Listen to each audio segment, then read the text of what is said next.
Hello, everybody. You're here. Checking levels and things. Hi. Perfect. I was gonna say, can someone say something? Perfect. What up? Hello. Hi. Hello, everyone. Thank you for hanging out and waiting on us. We will still give you your full experience tonight. Is gonna be a doozy, so no Waiting worries on me, there. mostly. Hush. Thanks for joining us again for the Little Rascals live stream. This is a Dungeons and Dragons 5th edition live stream with our wonderful cast that you can see everywhere. Just to jump kind of straight into things and give a short recap. I say short. It's going to be a weird recap, actually. So buckle in. But first, I would like to point out to everybody that the channel points that you earn for every 10 minutes you watch the stream are below the chat on your Twitch page, and they are called dropped dice. When you click on that button, you have a chance to redeem your channel points for various things, such as making something spooky happen, dumping a bucket of XP into the laps of all of our rogues, all these fun little things that you can do to help save them tonight because they may need it. That's just how kind of the cookie crumbles. But we get into things tonight on episode 6 of The Little Rascals. Consume. Specs. You have met up with your companions at the Angry Beard Chalet, an inn in the city of Yhaunn. You feel very tired. Even for Warforged standards, it has been a very long day, and though you don't need to, the urge to step away, to rest, to close down is omnipresent. To the point that even mid-conversation, before all of your companions have joined you, it overtakes you, seated in this mess hall of this inn, with food in front of your companions. Their voices slip and slip away.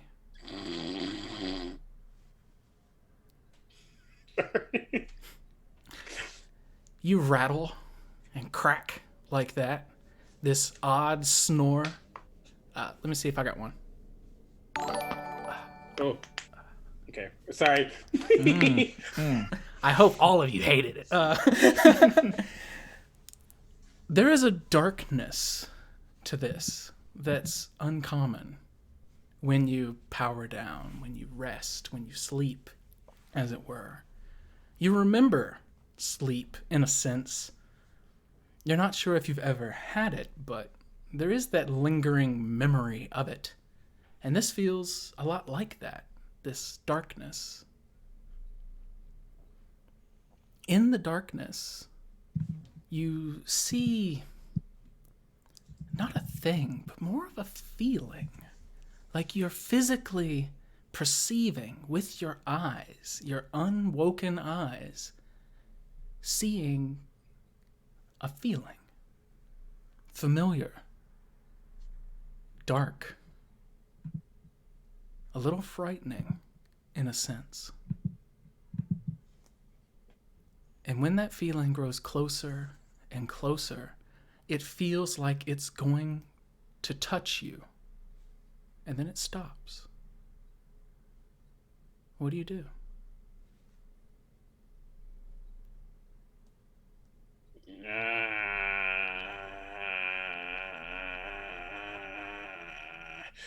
What? And he's just kind of out of it, but like What? no, Like the don't voice like echoes that. forever. Don't like that at all. No. Okay. I'm gonna try to like allow. You look to your left and your right. It doesn't feel empty. It feels confined. But everywhere you look stretches on. forever. Into nothingness, into something. It feels like you're in a box, but it also feels like you're in the middle of the ocean. And the only thing that you can see in all of this infinite empty is this little feeling floating right in front of you, like some kind of dark jellyfish, almost. I don't know what kind of magic. I don't know what kind of magic. Okay, I really don't like this. I really don't. Hey now, is this what dreams are made of? He starts singing to himself. The jellyfish in front of you begins to sway back and forth to your strange melody. Okay, and he you see the panel in his leg open, and he pulls out he pulls what is he pulls out his short sword. He's like, I don't like this. Nope. Tell me who you are, and you can go away, or, and he brandishes. He's like, I know how to use this. Not even sure what he's looking at. I know how to use this. I know how to use this. I know how to use this. I know how to use this. Do you? The jellyfish sways back and forth. At eye level now, it's floated upward, and it's grown, strangely, into an almost humanoid shape. Do you? It repeats in the exact same voice. You feel that you do know how to use this, but you don't feel like that's what it's asking.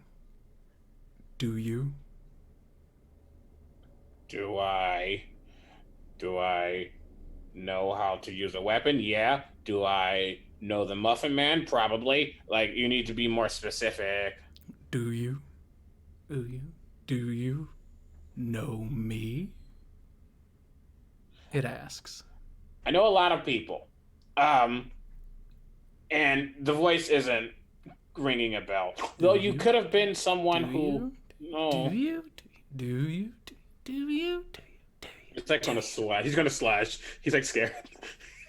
When you do, and you slash at this shape floating in front of you, it cuts like vapor, like smoke, but it feels like flesh under your sword. And when it splits in two, you see a very familiar face. Like it's always been there. Every time you've looked at your reflection, you've seen it. But it's not you. It's something else. And when the sword passes through it, you have a vision that you know. There is no confusion here. There's no fear. You know. These are the thoughts of something else. Something that is not you. Something that is not warforged, not human, not elven, not mortal. There's a demon that feasts on bodies in one of the infinite layers of the abyss. It's desolate, covered in rotting corpses, as far as the eye can see, stacked up to look like mountains. There are legions of hunched figures, gnarled and twisted in undeath, ghouls like the one you killed. These ghouls, you know, are spawned by this thing's hand. They pick at the marrow of every flender of bone in this desolate graveyard. It feels a pull, this demon. And it answers and follows this pull to the material world. It stands in a circle, carved deeply into rock. A circle it cannot pass. The summoner, it knows, is in front of it. This summoner that unleashed it here, but trapped it. The summoner offers its freedom if it only does one thing.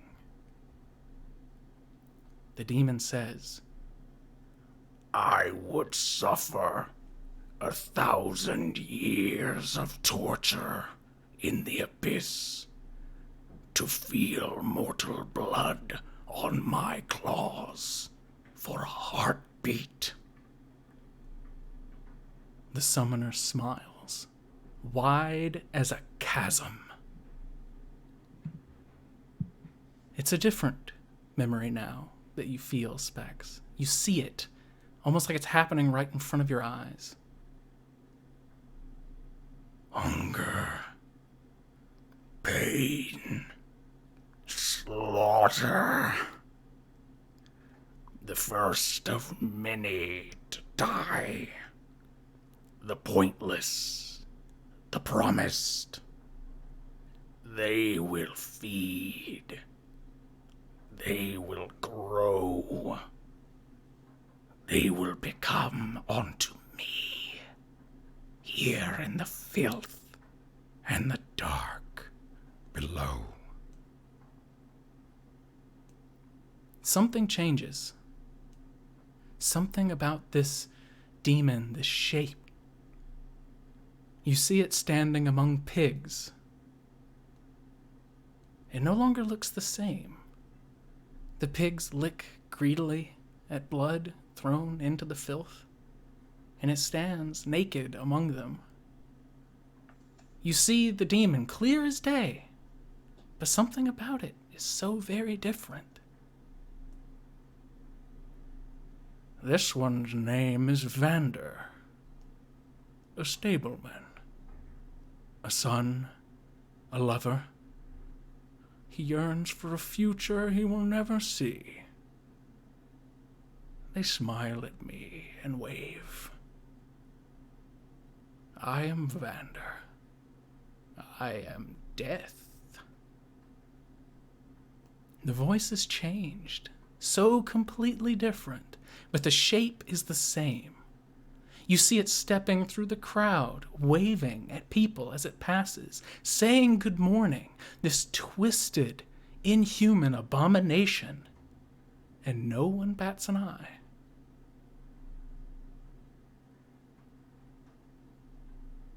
This one is a danger, the voice says.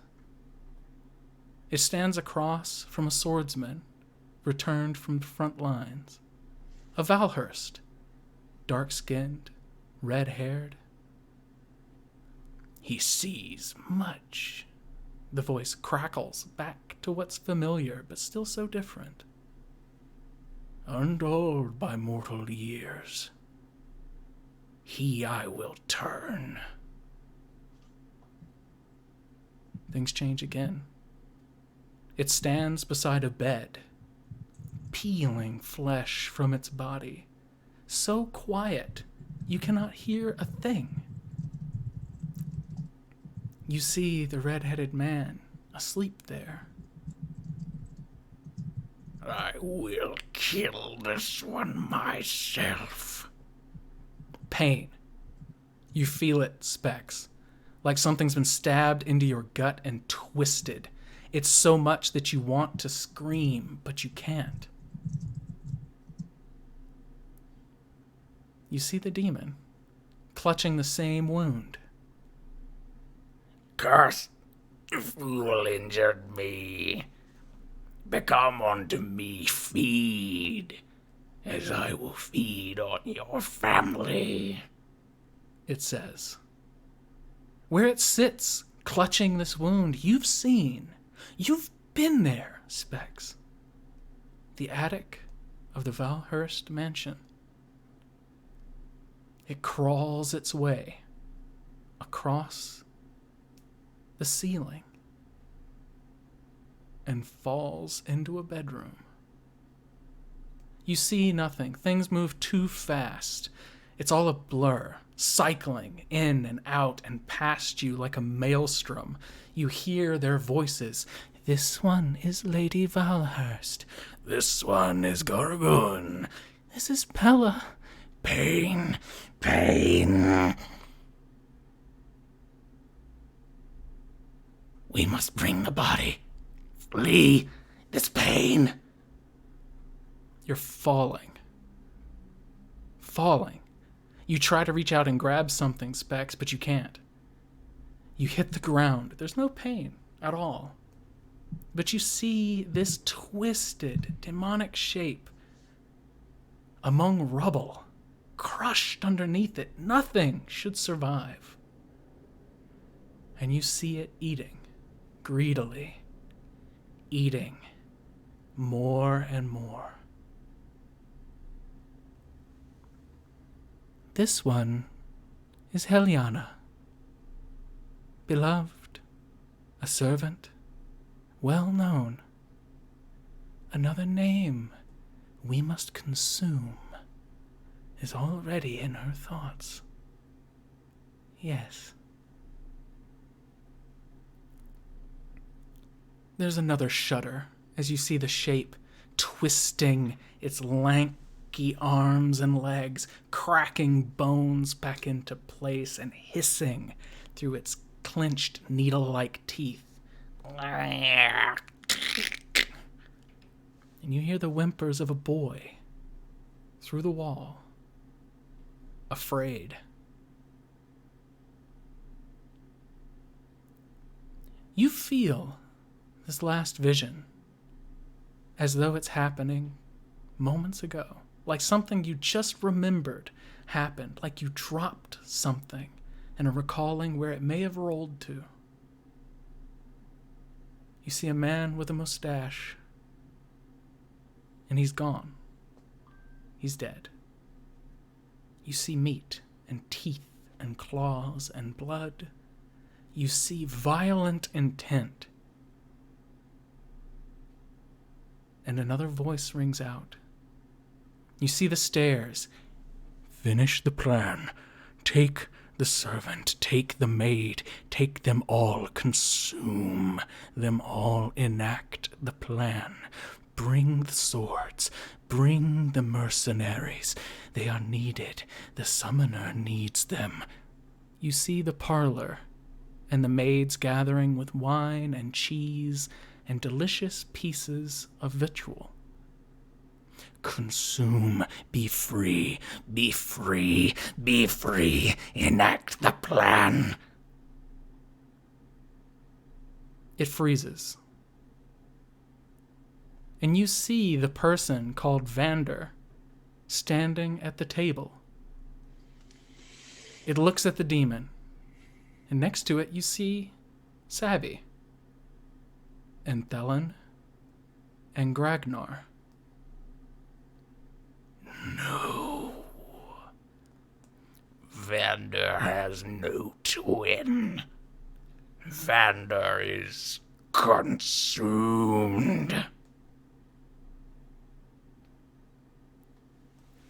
Specs. You're standing in a bedroom at the Angry Beard Chalet. The small mirror over top of one of the dressers has been shattered. It looks like by your hand. There's glass stuck to your sleeve and underneath your boots. It looks like you've spun several times, twisted. You've tried to grab things in this room, like you've had some kind of spell. The visions remain with you, clear as day, clear as if they were your own. And you know where you just saw. What do you do?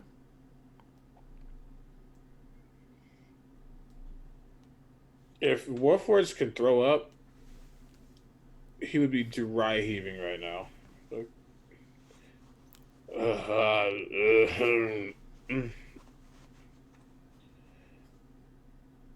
oh shit.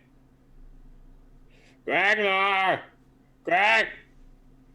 Ragnar! You look around and you see some of Gragnar's things, and Savvies and Thelans and Basilisks as well, though Basilisk doesn't travel very heavily. You see that they've been set atop the bed, unused, as though the bed has been made, and their things placed back upon it.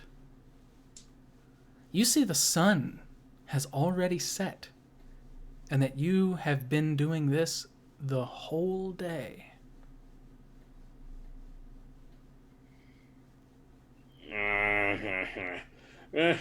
He like starts to like move stuff around to make sure like he's like situated and completely like centered. And he'll start to like pat himself, just make sure like ow. And then like, The sound of metal on metal right? and wood on wood. Yeah. And as he touches his face, he like naturally goes to the back to feel where that symbol is. And start scratching at it. It feels cold to the touch, more so than the rest of you. Gotta go find Grags. Shit. Okay. And then he like starts to move and get up and probably trip. Fuck. Okay. All right. And he like finds his way out of the room and starts to head out. You close the door behind you and turn the key in the lock and pocket it. In the bedroom, on the floor, there is a single droplet of dark, vaporous ink that seeps into the floorboard. Thelin, Gragnar, Savvy, and Basilisk? The four of you stand in this parlor. What's up, CB?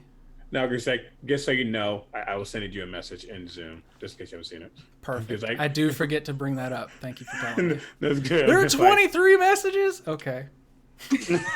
We've been busy. We've been I'm glad I can sort through this real quick. But anyway, the four of you are in a parlor, and you see the lord of this house step into the room, and his eyes go wide.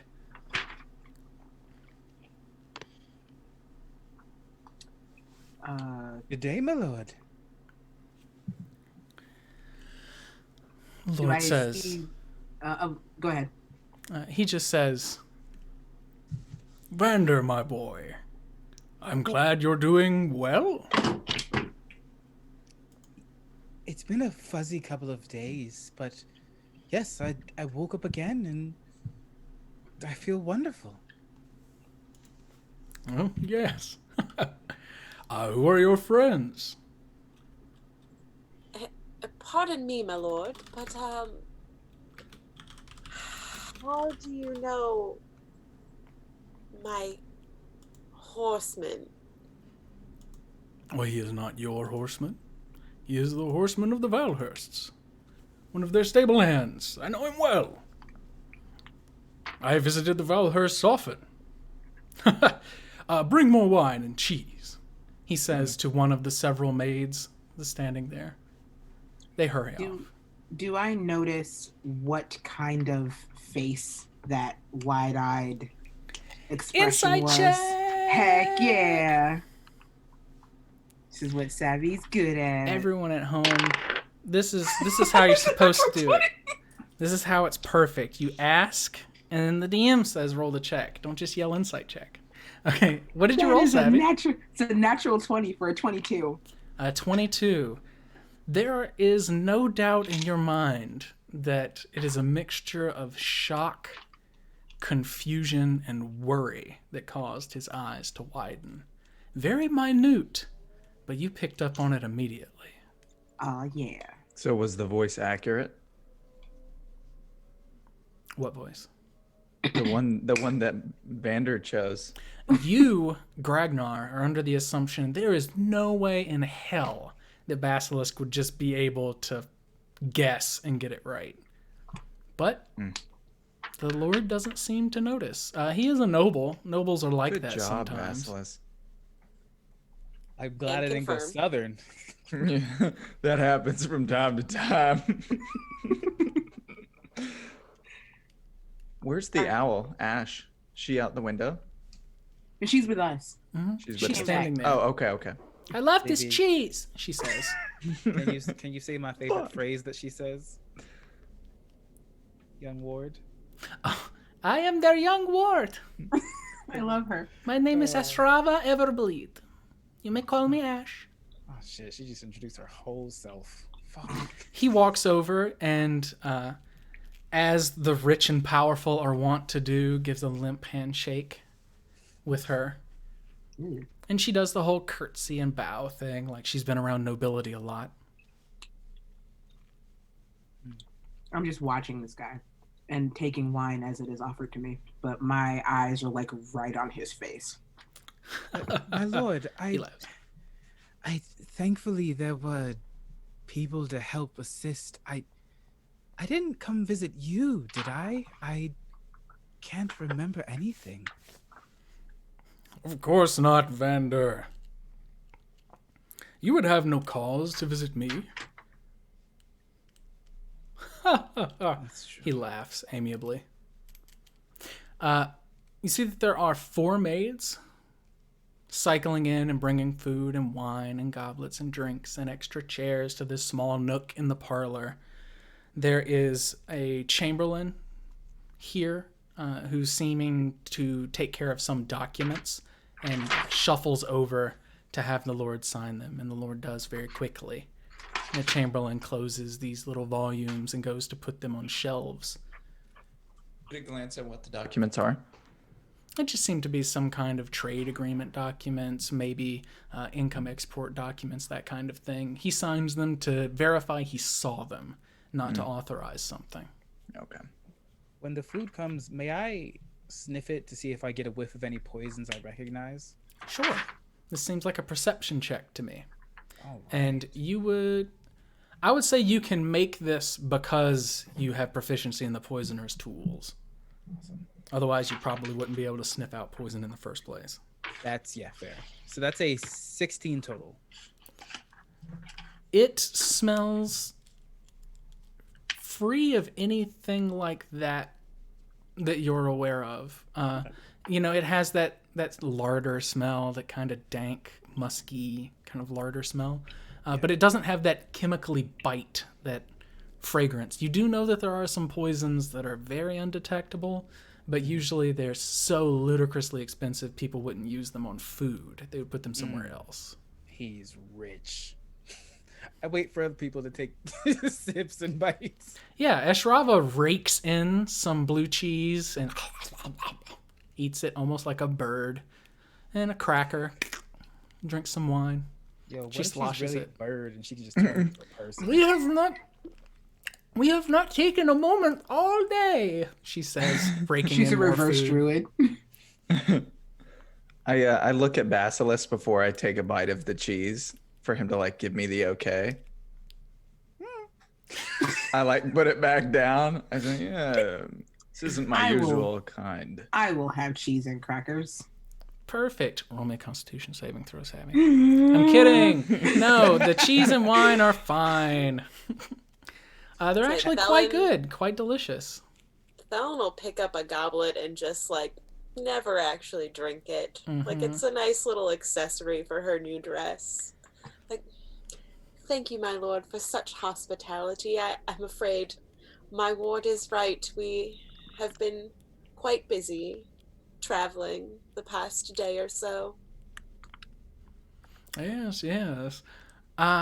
We are letting a room for you and your companions, correct? He says. He's a rather striking older man, probably in his late 50s. Yes, my lord.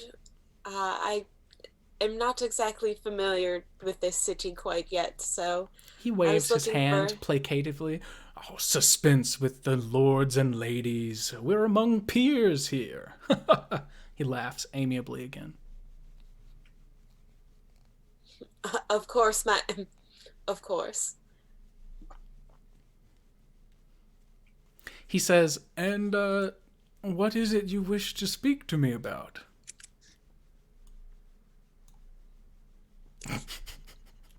Well, Eating cheese, eating cheese. More cheese. Well, Felon, what do you think we're here for? A week! You had a week! I'm sorry. Well, I obviously. literally thought of something and it's gone now. Well, I was hoping that you could perhaps tell me some of the players of this city, or perhaps give me directions or something, since I'm a little lost and happened to get the name of your house on a passing whim, that this was some place that I could stay. I would be happy to see that you stepped foot in Yhaunn with the right gait. He laughs again. Please, join me in my study. We will talk in private, that I can discuss matters more tersely with you.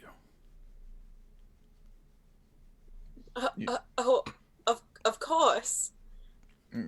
No. I mean, no. No. I would like to accompany her, as I am her master of arms. And I don't mean to be rude, but we have all been traveling. I mean, could we simply have this conversation here with the five of us? I mean, our young ward, we're trying to mentor her, and she should be around. Yes, she should be around for these types of discussions, as we're hoping to pass on our legacy to her one day when we unfortunately move on. Are we dying? I'm very ill. You see, I didn't eat any cheese. That color isn't natural. Mm-mm. Neither is this. So this sounds like a deception check to me, Gragnar. Fucking bad at him. Let's see. I'm aware. Good luck. I mean, is there anything I am good at? That's part of the fun, right? Oh, I actually have expertise in deception. Oh, hey. Nice. It's a nat 20 and I have a +4. 2 rolls that for the because night, it and says both of them are nat 20s. Gen Con. Or 3 and 2. Ooh. I'll get there. He says, of course you can. Please, just come with me and your lady. Bring your young ward. He has stuff packed into her cheeks. I love her so much. I look back and I say, thank you. If you all will stay here and just remember, and I point to my head and I message them via brain message to say, hey, we might be about to be fucked here, so gonna need some help. Stay close, please. Savvy, And like mentally. Yeah. I mean, like mentally winces Savvy for the loud noise. Yes. Savvy, can you roll an insight check, please? Yeah. I sure can.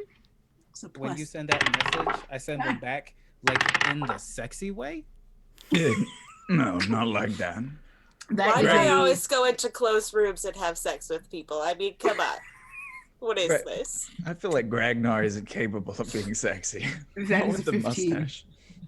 A 15. Yes. You see a peculiar twist to Lord Viprin's mouth when Gragnar touches his head and sends this psychic message to you.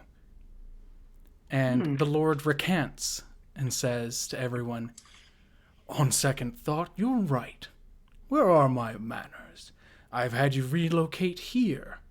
May as well just have it out. Interesting choice of words. Yes, Basilisk. Almost like out of excitement, like, you know how like some people like tap on the table when they're like looking back and forth and people having a conversation?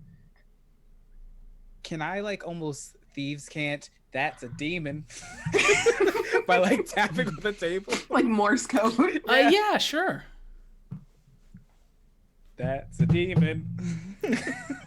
Almost like it were the cue, Gragnar, you see that this serving girl has put down a plate of grapefruit in front of you, and she smiles, and kind of steps back and puts the tray like up to her chest. And Thelen, there's another who puts down a decanter of elvish blue wine, which you know to be some extravagantly good stuff. Gragnar, you hear in your mind, I knew it. If you act, I will kill all of them.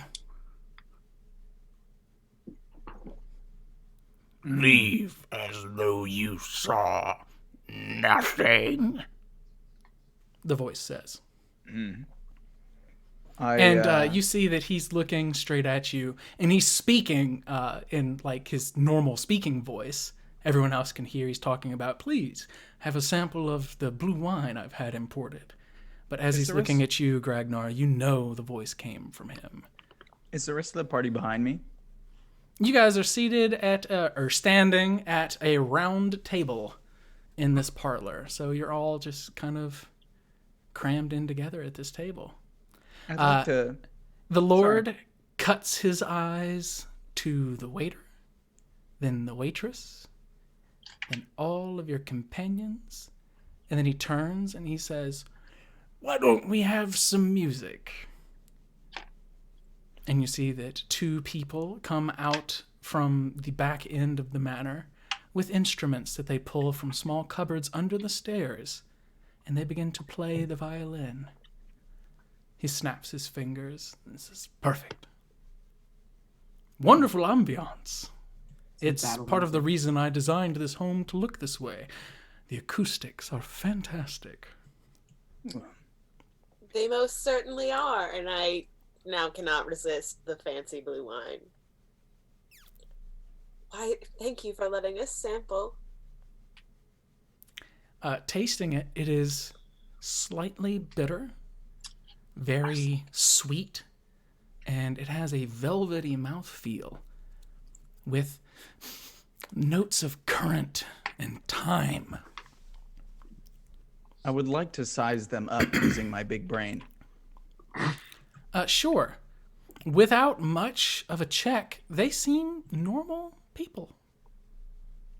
Even the one that spoke to me with his brain. Absolutely not. You know that's usually not normal. The common man, it's been said in Duragar legend, cannot speak to others' brains. Well, he is anything but common. I think we're probably gonna fight them either way, right? So, would you like to roll an insight check? Yes. You would have advantage on this roll. Oh, thank you. Thanks to our channel points. Okay, the first one is a 22. Oh. And the second one is a 19. Thanks for that, Ice Soul. You believe, hearing the voice and seeing the eyes cut around, and the fact that there are 7 servants in this room, that he's not just threatening you and your companions. He's threatening every living person in this room. If you act, I will kill them, it warned. I don't care much for the others in this room except my party, so I will probably the small smoking icy blade that was probably going to form in my hand, I'm going to dispel it. And I say, music sounds great. Thank you. He pulls up a chair that squeaks across the marble floor, and he sits on it. "No, we've moved. Why, God? Sorry. Why? No! How dare you?" He sits on one of these chairs at the table next to you. I think it's time for us to play each other's characters. Specs, are you beelining it straight to where you know the vision occurred? Or are you making 5 or 10 pit stops along the way? No. At this point, Specs is definitely beelining it, but also wink, zoom. I just need something. But yeah. I No, yeah, have he's. not had a moment to stop talking. I figured. I know. I know. But I need information. But yeah. He's definitely booking it to the area that he's noticing. He's good with memory, though he's not good with memory for reasons I don't get to say. But yeah, he is very confused. He's like, just like that. He'll stop and we won't stop, but he'll keep walking, and someone will pass like, hey, you know what? Yeah, this great, cool, and he keeps going. But yeah. As you approach the air district here in the city of Yhaunn, you see a peculiar sight that would kind of stand out as not being a norm in this city. There are two people, both of them astride war horses, that are stopped outside of one of these big boxy mansion houses on this side of the city. And you see them discussing where they're going to room for the night. And when they see you approach, almost like divine providence, one of them, a tiefling, who has patterns of silver paint on her horns and a shaved head, says, "You there, where's a good place to room for the night?"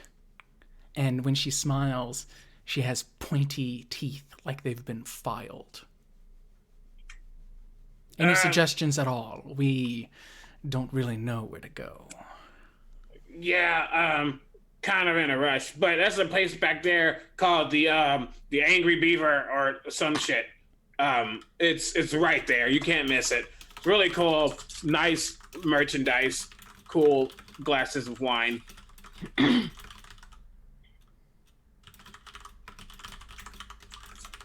Y'all gonna wait on me now. Yeah. She nods and says, "Angry Beaver it is." The other says, "I don't think I want to stay someplace called the Angry Beaver." Oh, Not it's totally in great. this Like city. it's good beds and great cheese. It's from the best owlbear goats you've ever seen. What strikes you for this other person, both of them are wearing plate armor, clearly some kind of sellsword or knight or some kind of mercenary, you're not really sure.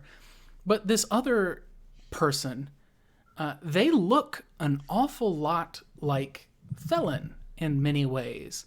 The kind of ghostly appearance to their skin, the white, placid look, the strange hair, almost corpse-like features that are hidden behind a veil of beauty, but still there.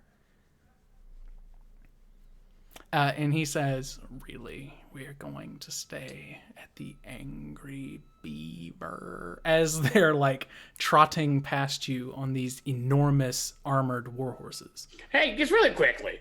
I am on a time limit thing. Just you wouldn't happen to know someone, I don't know, named, and he pauses. Shit, what's their name? Thesis, no. Thelonious, Felon, yeah. Looks just like you. All corpse bride and everything.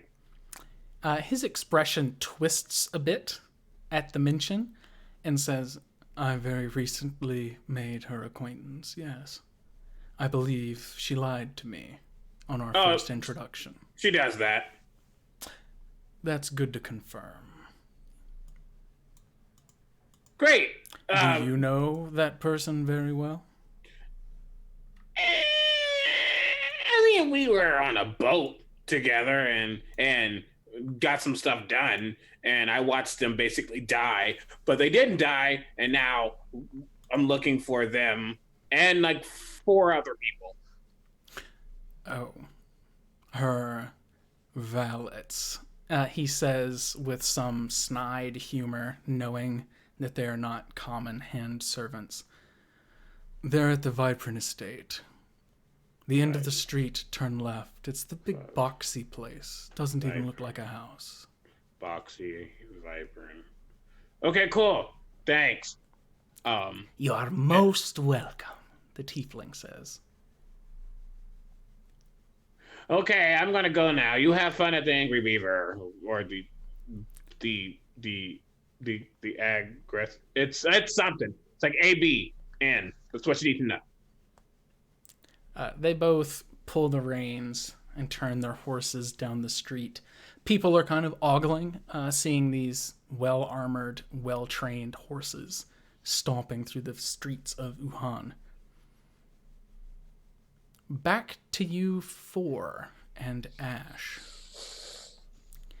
As he's sitting there, Thelen, he systematically speaks to you for a few moments about most of the nobles here in the city, including Thalia Blackbriar, touching on each of their strengths and what it is that they have invested in the merchant economy here. He continues to prattle on as long as you let him. Seemingly Just, a bottomless pit of information. I'm just gonna keep him talking and file all this away because I do have that meeting coming up. Mm-hmm. It is... If we make it there. Yes, Savvy. I would like to interrupt and say I do not mean to interrupt your diatribe, my lord. But Lady Thelen, if you remember, we were here for a very specific reason. We are looking for someone. And yes, that's right. What was her name again? Sorry, I'm very terrible with names. Savvy pulls out a little notebook, and she says her name was Helenia. Where is her last name? Birch. Helenia Birch. He says with you. Yes, I know her. Sweet little thing. She came and asked if I could help abscond her from the city. Beyond prying eyes. After what happened with the Valhursts, she thought it best to leave for a while. I can't blame her, can you? So my major domo is seeing to that right now. So she came to you to get out of town? A friend of the family, yes. She felt endangered and didn't want to burden her parents with such a thing. They are sweet. Honestly, that sounds very guilty to me, don't you think? Running away from a scene of a crime. Sips tea. Sips tea, yeah. Scene of the crime, he asks. Well, everybody's abuzz about the disaster at the Valhurst estate. I don't even need to be from here to have heard about it. It's all anyone will talk about. She's running for that. That's certainly what an makes admittance you of guilt, think don't she you think? was there? He asks. You just said she was from there. She worked there, yes. All of her peers are dead. Would that not put fear in your heart? To die in such a way? He says flatly. It would, except for the fact that for all intents and purposes, as far as we know, she came to you in search of a job. Yeah. That's what she told her parents. And honestly, you're nobody until someone wants you dead, after all. That's what my mother always said. Go look at Thelen, real awkward. A weird mother. Yeah, that is... I also do that. Do you need to speak with someone, Lady Thelen? Perhaps a professional here in the city. Well, no. I'm quite all right in that aspect. I promise you, my mother's just kind of odd. And I think most of us are about out of words for tonight. Yes, seems that way. Out of words. I can while away the hours seemingly endless. But if Just you don't wish to mention retire the to your flowers. rooms, please avail yourselves. There is a knock at the door. The maid shuffles over this halfling woman and opens it. Specs! You stand at the door. It's open, and there is a halfling woman, a maid, standing there, who says, "Begging your pardon?" I'm looking for this is Vibrant? Vibrant. You can all hear Specs' booming voice. Oh, he's awake. A friend of yours? The Lord asks as he sees you all look that direction. I Take my eyes off him. to be honest, Basilisk probably would not look. He's focused on food. He's playing off being a stable boy. And whenever he gets into a conversation with Specs, something gets revealed that shouldn't. By who? It doesn't even mean that either of us are doing it. It's not a third thing. See him inside. The maid turns and says, "Please enter at your convenience, my lord." Great. Kind of just. "Is that Specs?" says Ash, who is still here. I'm gonna tap on the- Gragnar! Graggy boy! Hello, Specs. How you You doing? see them all nestled in this well-appointed parlor with a deep maroon rug. There are 2 hearths. This room is so wide and deep in this mansion. One of them is lit and burning nearby. The other is out. And they are seated closer towards the center of the house than the outside wall. But there are at least 7 servants in this room.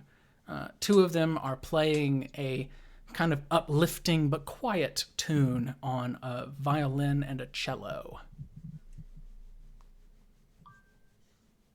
Gary kind of walks in. Hey, I just needed to just rest my gears for a second. They were grinding, from all the stuff that's been happening and shit. I'm gonna thieves cant on the table. So we killing him or not? Do I see Vander? Mm-hmm. Oh yeah, you're gonna hear it. Like it's just No. like he's, Oh, no, do I see You Vander? see Vander, yes. Yeah, I'm like, hey, what the fuck? I think it's time. It clicks for you, Specs, that the quote-unquote decoy skin that Gragnar continues to speak about was Vander. It's hard to imagine having it piled, rotting like that. But seeing in the flesh Basilisk after this vision, there's no doubt in your mind. Ah, you must be Specs. Yes, your friends had mentioned you to me previously. And I'm gonna get up and I'm gonna walk over and I'm gonna shake his hand.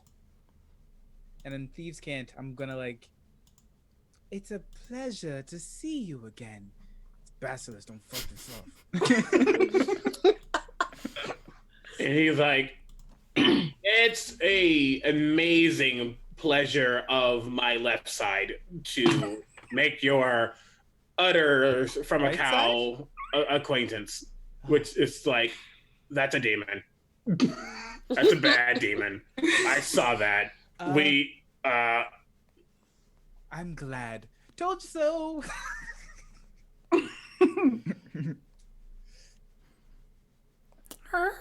The chair pushes back.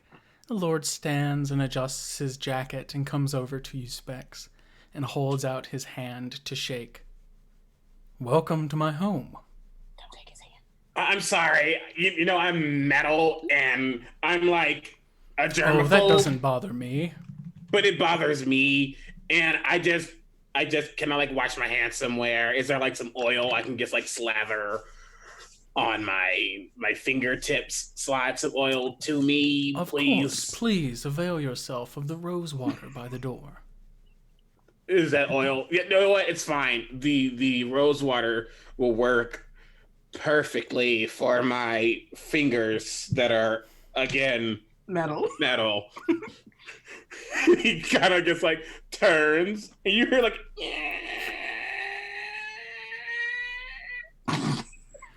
You see that there is a porcelain basin atop a mahogany table next to the door. There is a stoppered, what the hell are they called? It's not a decanter. There's like a carafe. Yes, there's a stoppered little carafe that seems to have rose oil in it.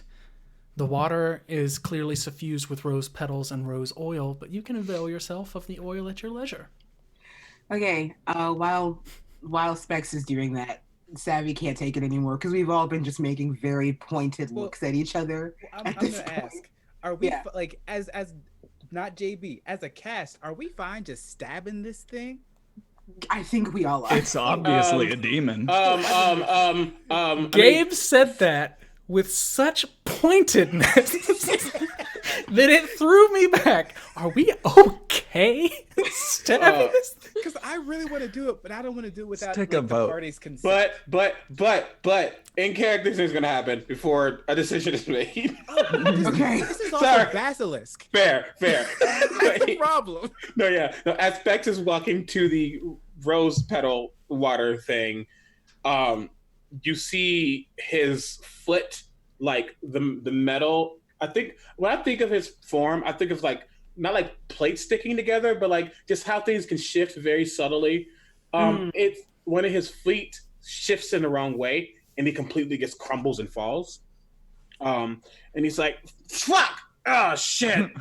My left side." Oh my lord, are you okay? Hasn't been the best, but just know that the wind will always sit right if you have insurance.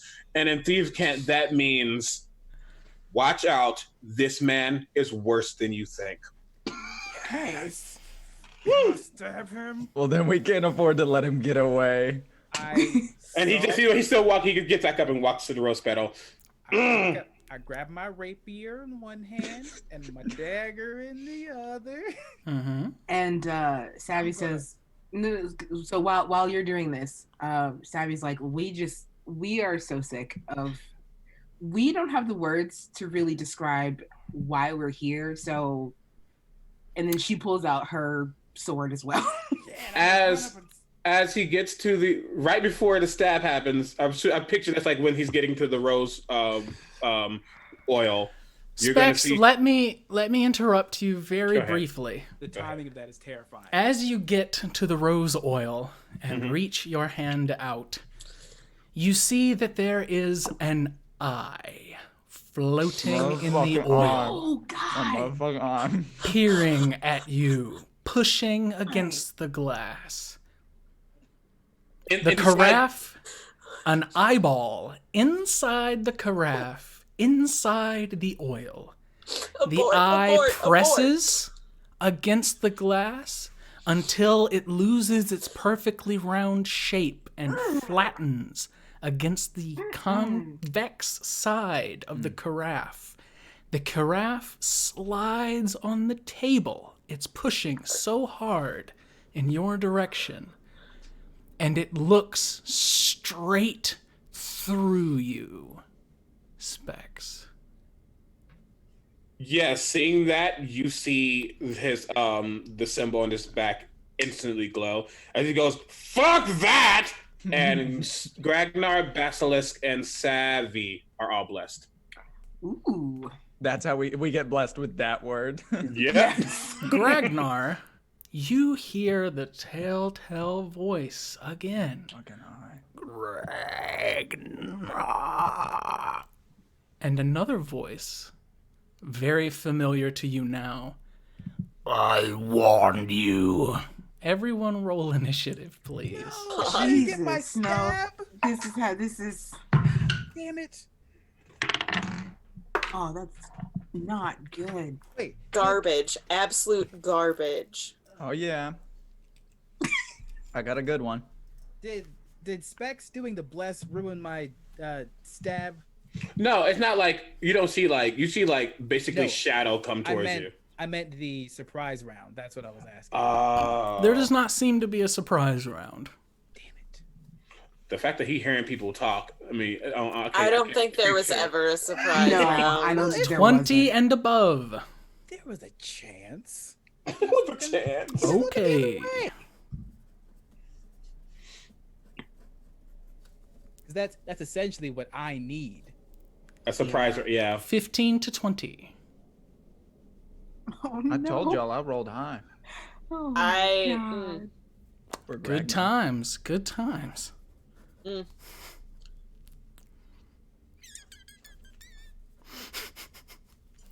Uh, 10 to 15? 14. 11. 13. Fuck us. I ain't getting close now. That ain't no. Wait, I apologize. 13, not 14. I read that wrong. I already wrote it, so I'm going to keep you ahead of Basilisk if that's okay. He might have a higher dex than me. No. Okay. It don't matter. I ain't getting close. Gragnar, Thelen? 8. I got an 8 too, but I have a -1 dex. Oh, geez. Oh. That doesn't determine I anything had in 5th edition. 6. I had 6 to my initiative. I rolled a 2. Which order would you two like to go in? I'll go last because I think me being more mastermindy, I think it gives me more time to see what's happening and determine what I'm going to do. Okay. Works for me. All right. The first thing to happen, Oh god, it's death. We all died. Specs. This short halfling woman who is next to you trying to help you up falls in two.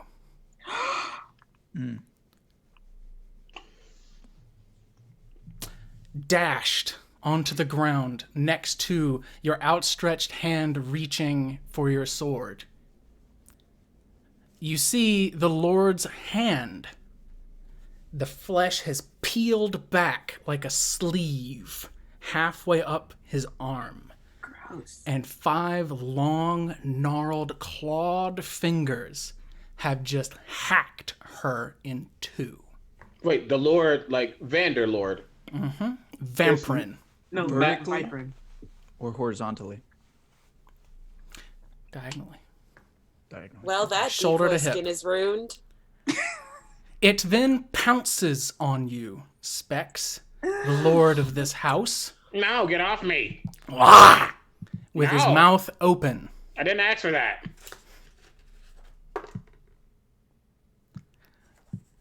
That is an 18 to hit. Okay, whatever. Does that hit? Yeah. Can you roll me a d4, please? Oh shit, no. That's Okay, gonna I be don't. weird. Right? I don't like Oh this. no. That I is don't like 2. action. Oh no. It's not magic missile, yo. 2. You take 14 points of piercing damage, and your charisma is reduced by 2. No! His teeth break.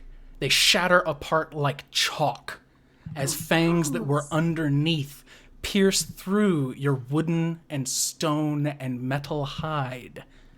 Down to its gums, it sinks into your arm. No. At this point, Specs, you're the closest. And when it touches you, you see that form from your vision. This twisted and mutilated, bloated corpse of a thing. This vile demon with cat-like ears, large pupilless eyes. There is no human nose, no humanoid feature, but a gaping lamprey mouth that is snapped around your arm. The rest of you see the lord of this house with bloody hand, with clawed fingers jutting from loose skin, and it has bit Specs, who Do you make any noise or anything, Specs? I'll leave that up to you, my Warforged companion. I mean, he's definitely like, nah. I'm sorry. You sounded to me like a car alarm.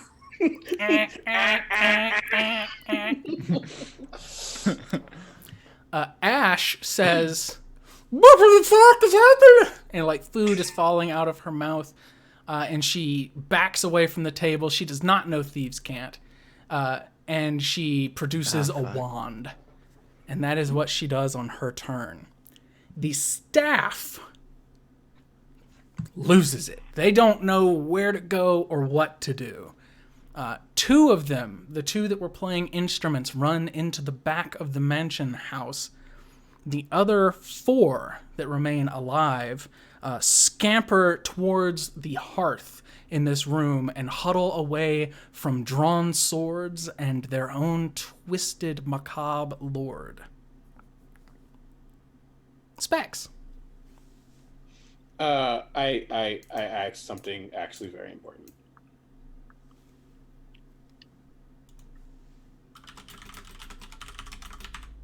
Typing. Secret typing. Oh yeah, I thought he was hesitating to ask. Secret typing. Okay, someone needs to shout at those. Sponsored by. But yeah, he definitely. Okay, great. Man, I wish we had a sponsor. That'd be dope. Hey, If you want to sponsor us, reach out. Great. And then so Specs looks up and sees this thing. Like, no. And is anybody else around? No, the halfling's dead.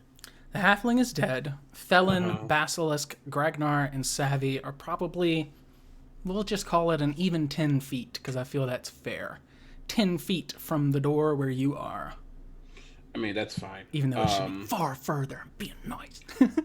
I'm going to... No! And I finally get my hand on my sword with my left hand. I'm like... I don't know I'm ambidextrous, but I'm ambidextrous. And I'm like, no. And he aims for like what I see the lamprey mouth, like trying to get it off of his hand. Absolutely. Roll your attack. I will. Because you tried it. Okay. Okay. A natural 20. Very Unnatural. nice. Not natural. A 20 does hit. Great. That is 6 points of piercing damage. When you drive your short sword into it, it feels like you're trying to cut through a log with this short sword, and you do not feel that it felt all of the damage of this attack. And then he's like, no, get off me, and tries to like unlatch his hand, and like he's going to bonus action, cunning action, and dash away. Oh no, disengage. My apologies. Not dash. He's gonna disengage and just like go as far back as possible. But as he does that, you see those motes of shadow energy rush off of him and shoot towards evil thing. And that will be a 19 to hit. A 19 does hit. Great. So this uses my sneak attack damage. Plus 3. Not the worst thing in the world. 10 points of necrotic damage. Ooh. Where does this necrotic damage hit this creature? I always picture 2. I'm thinking like each, for my sake, each die is a different bolt. So it's 2 bolts right now. And I think one like hits him in the face and one perhaps hits at that same hand again. Just like, no. Blasts the hand back and one hits the face. When it turns its face back to you, you see what's underneath is bony and gaunt, inhuman and strange. The muscles underneath its leathery skin writhe like worms. You're disgusting. You also do not think that did as much damage as it should have to this creature. That's okay. It's better than nothing. Basilisk. And I use my full 30 feet. 30 feet. Just go. Mhm. 'Cause I'm hurting. Yes. It's your turn. I'm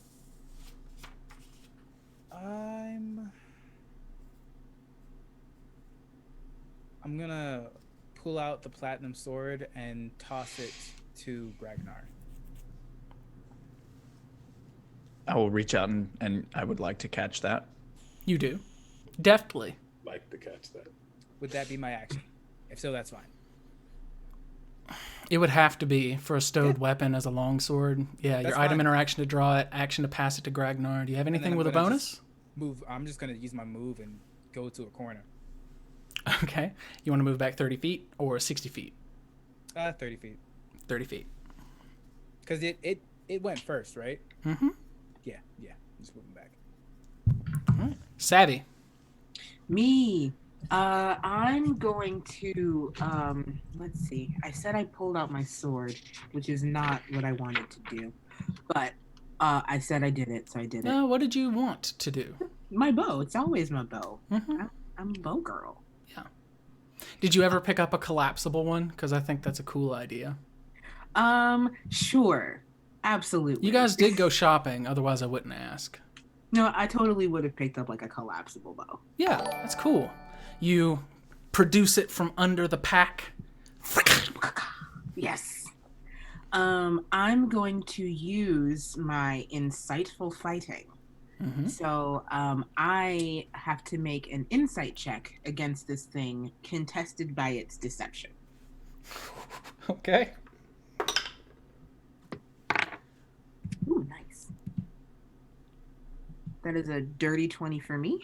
That is a 25 for it. Dang. It's the one Right. thing it's real good at.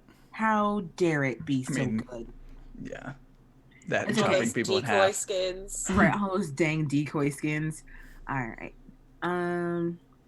So I'm like squinting at it and I can't get a good read on it. So I'm gonna back up 30 feet and shoot it. Would you like to back up in a different direction than Basilisk? Yes. Okay. You back up 30 feet straight back, and I imagine Basilisk went at an angle. Yeah, because he went for a corner. I'm just looking to put some space between me and it. That is a... What the heck is it? It's a thing. That's a 22. 22 hits. Neat. Ooh, max damage. That's 9 points of piercing damage. Piercing? Yes, piercing. 9 points of piercing. It thuds into its back and dangles like shooting one of those wooden targets with leather strapped over it. It hangs there as though it were far less effectual than you thought it would be. Okay.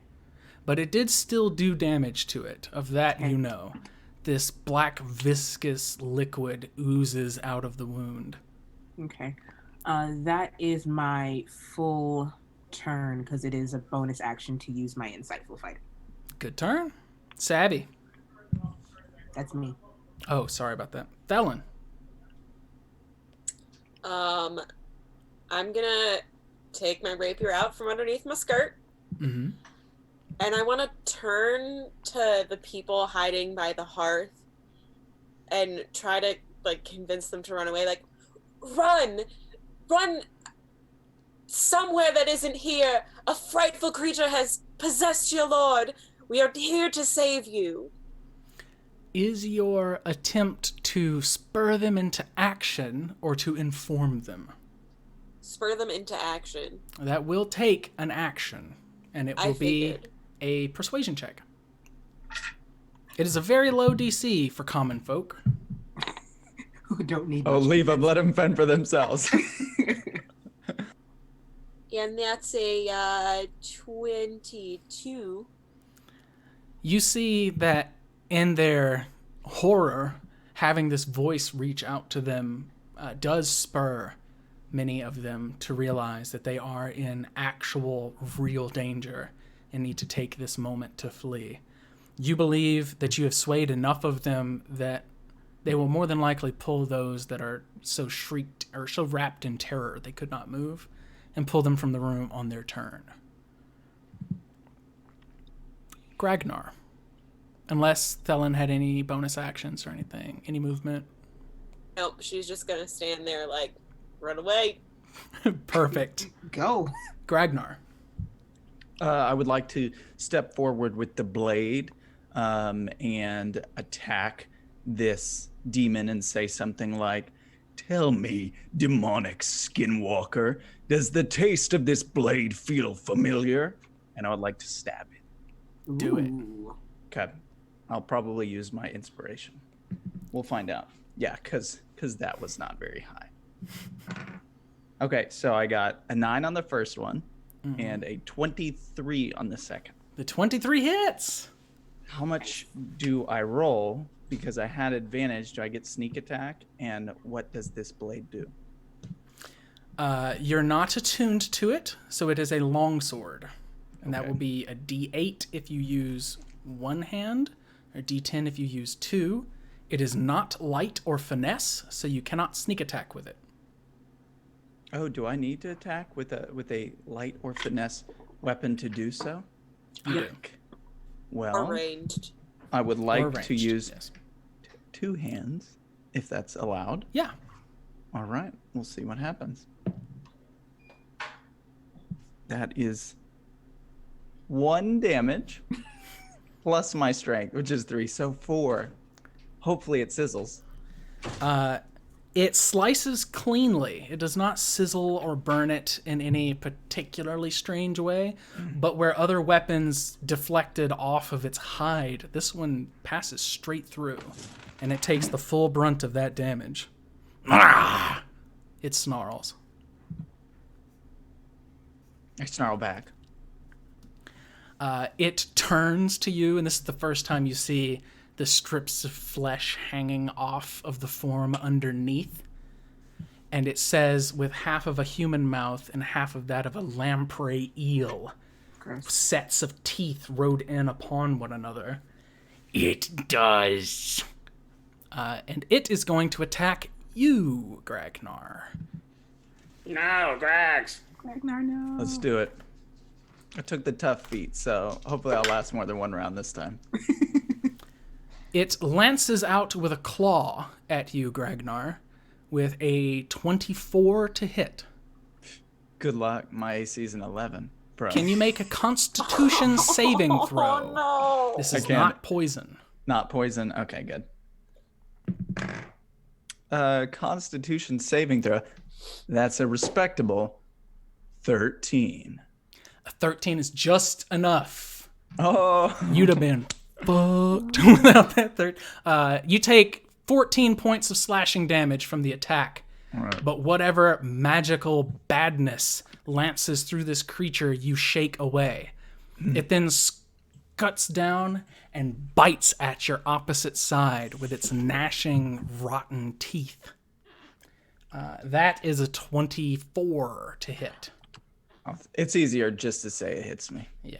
Just assume. Well, it I hits like to me. be transparent. It just rolled fairly high. Can you roll a d4 for me? Absolutely. Okay. As he bites me, I'd like to say, "What's the matter? Tired of lapping from the cesspools of the abyss?" And I got a 3. Your charisma score is reduced by 3. 7. Yeah. Okay. Wasn't very high. Yeah, you take 16 points of piercing damage from the bite as well. I'm still up, y'all. You I are like still this up. stuff. I like this. You hear in your mind this much clearer telepathic voice than through its meat flesh. I made you a promise. And it runs from you, provoking an attack of opportunity, Gragnar. Oh, nice. I would like to swing again. Okay. Okay. Yeah. That is not a hit. That is a 10. A 10 does not hit. It bounces off of its kind of porous, scaly flesh. I It don't moves use these 30 often. feet, Thelen, straight towards the people that you told to leave this room. No. And it stands between you and them, For them to get by, they will have to pass this creature or take 2 turns to go around it. 2 things, just so you know. 1, I didn't roll my con save for the bless. It was a natural 20. Definitely succeeded. Secondly, Perfect. remember y'all blesses. Hashtag bless. I said, like, hold on. But you got it. And, what'd you get on it? Never mind. Yeah, saving throws. Saving throws, too. Saving throws, yeah. Yeah, he did the saving throw just fine. Great. Ash's turn. Oh, Ash. Yes, she says, I am here and I am your young ward. I love her.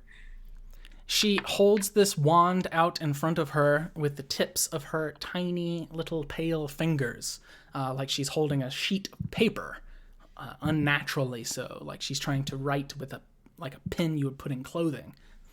And she points the wand and says an incantation and twists her hand.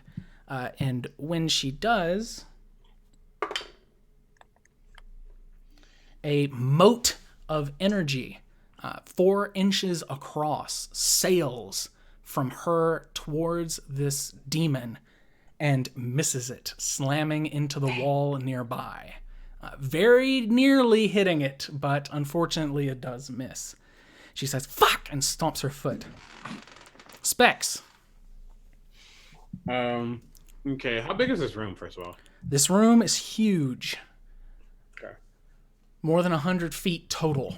The Great. creature is 60 feet from you. Great. You see him as he's talking. No, he's like, no, definitely don't like this. Shit. Wait, where is it? Where? Ah, there you are. And it opens up to reveal a folded short bow. Very nice.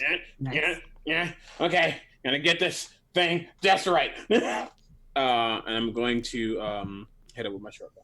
Imagine him going like, nope. Yeah, pretty much. Right. Like this. Nope. Popping all the cabinets. Gregs, I can't do this. That is a 19 on the die. 19 hits. Blank. Mm-hmm. Wait. Who's next to it? Nobody. Stop being not next to it. Wow, that's gross. That's 4 points of damage. Okay. And then I will use my cunning action to dash. I mean, I don't have to because I haven't moved, but I'm going to anyway. I'm going to dash over to Gragnar. And as I'm going, those 2 motes of energy. Motes of energy is a word, is a phrase today, apparently. Mm-hmm. To try to hit him with that necrotic energy. Yes. Does I'm sure it does, 22 hit. Yes. I'm coming, Gregs! I'm coming, Gregs! Don't die on me! These are horrible. Those horrible rolls. Holy shit. That is 6 points of necrotic damage. And he gets over to him and he kind of like puts his body just like over, like, no! Are you shielding Ragnar? Kind of, just like, no! I'll probably suffer like this, but no! He would probably see like that line of mental energy is like missing in places. Like the blur has stopped. Damn. Go Big Nar if you need to. Wait, can you still do that? Fuck. Oh, I can still go Big Nar. Big Nar! Okay. Big Nar! Basilisk. Okay, so I am going to. So he's heading towards the people, right? Yes, he is currently 30 feet from the table and 40 feet from you. Okay, so I'm going to move and then bonus action dash to get between him and the people, but I want to be next to him. And then I'm going to use my action to take the dodge action. Oh, perfect. Ooh. So you get between him and his intended target and then take the dodge action. I love it. I'm going to have my rapier out. The one human eye has rolled back into this thing's skull, and the other eye, visible through the shards of flesh that hang from its face, is completely pale yellow and oily, like it's looking through you from beyond the grave, in a sense. I'm gonna like changeling flash my eyes to changeling eyes and then back to Vander's eyes for a moment. I love it. Savvy. Me. Basilisk, are you in melee Correct. with it? Yes. Okay, cool. Then I'm going to follow it and shoot it.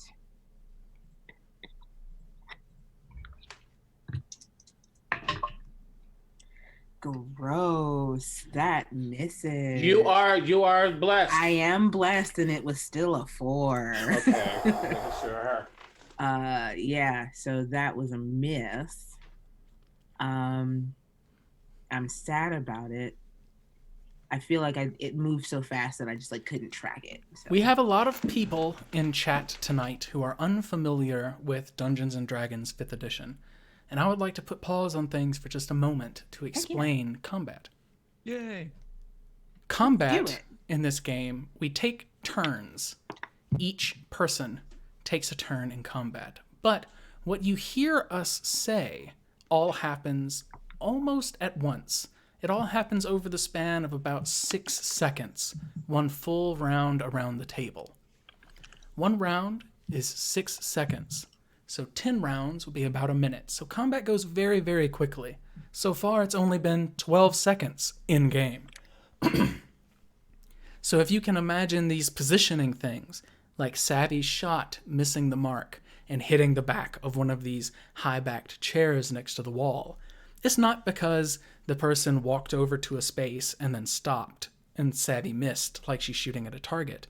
It's because this creature was sprinting across the room towards people Savvy wants to protect, and she had to fire a shot quickly or risk them dying. So keep that in mind when you're trying to visualize what's happening. It's all very, very quickly. About 1 minute of combat can take an hour in the actual game for us players. Savvy, you got anything else you would like to do on your turn? No, with my bonus action, I don't think. Just for the heck of it, I will use my eye for detail to get a really good look at this creature. 20 total. What am I doing? It rolled a 20 total. Oh, no, this isn't my insightful fighting. Oh, my apologies. No, that's okay. I didn't use that because... This is a perception check, isn't it? Yes, this is one for me. Perfect, yes. So just trying to get a really good look at this creature, I guess. I'm looking for the secret glowing eye on its belly, as it were. Oh, that was cool. Perception, that's a 21. With a 21... you can tell that this creature seems to have not taken much damage from Spex's shadowy blasts. Mm-hmm. They seem to dissipate over its form as though it's comprised of this kind of decaying matter already. You see that the arrow strikes have done very little by comparison to the strike from Gragnar's sword. This magical weapon seems to have bit through its protective natural armor. You can also tell that 30 feet where it moved across the room seems to be about the range of its full movement. Okay. It's not exceptionally fast. Okay, so it's kind of limited to the movement that we're limited to. You can tell it has no poison on its claws or on its teeth, but what seems to happen is some kind of magical necrosis of a sort. You saw it happen with Specs and with Gragnar both. Its claws and teeth are very dangerous. Yeah. Okay. With that then, I will use my movement how far away would it be from me? From you, it is 50 feet. 50 feet? Neat. I'm going to use my movement to back up another 30 feet. So I'll be 80 feet away from it. That is off my paper. I'm so marked. sorry. That's fine. Is that it for your turn, Savvy? That is all. Another full round. Thelen, Gragnar, you're up next. I want to go and meet it opposite of Basilisk, or at least so kind of where they're holding it, but not really, because so you would like to flank it with Basilisk? Yes, that is the word. All right, you close the distance. It is only 30 feet from you, so it's exactly within range. And then I'm gonna try and stab it with my skirt sword. Okay. Your skirt sword. I don't think I stab it with my skirt sword. Does a 17 hit? 17 hits. Oh, I do stab it with my skirt sword. Do we do flanking rules with advantage? I was just about to ask the same. Okay. But you guys do get your sneak attack, which is phenomenal.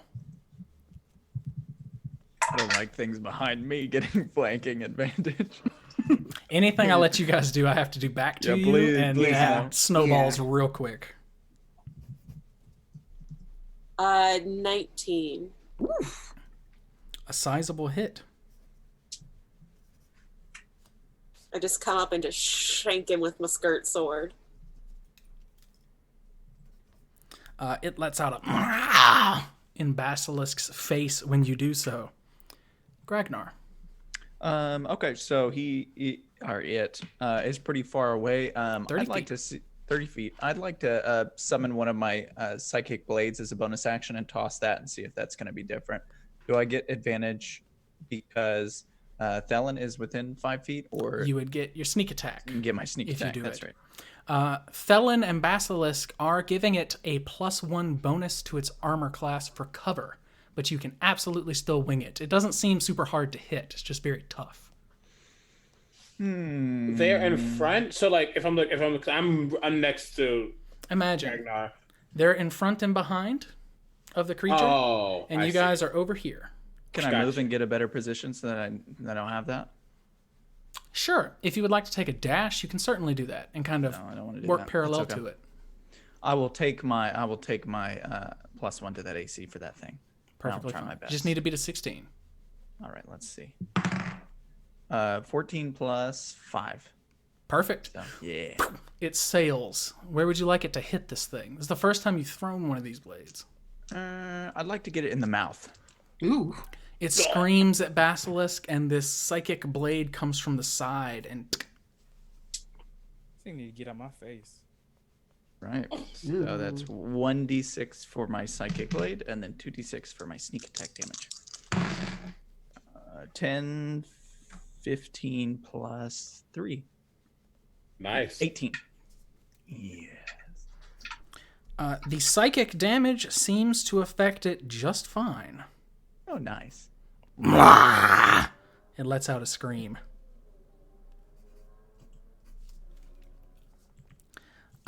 Basilisk. You see it turn its beady eyes at you, standing in front of it, and it reaches its claw out, spins, and slashes down onto Thelen, because Thelen did it grievous harm.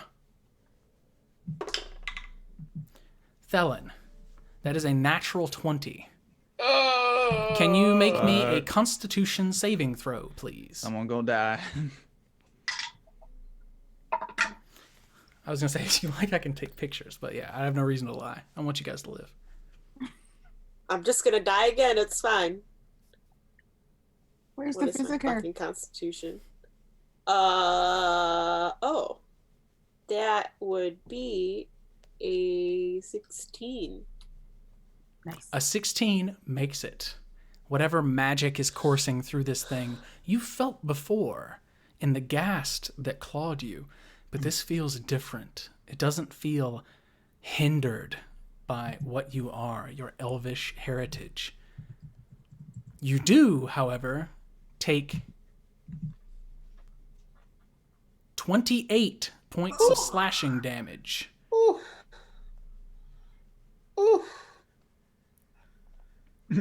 Keep your chin up. Are you still standing? Yeah, It then bites Somehow. of course it does. you.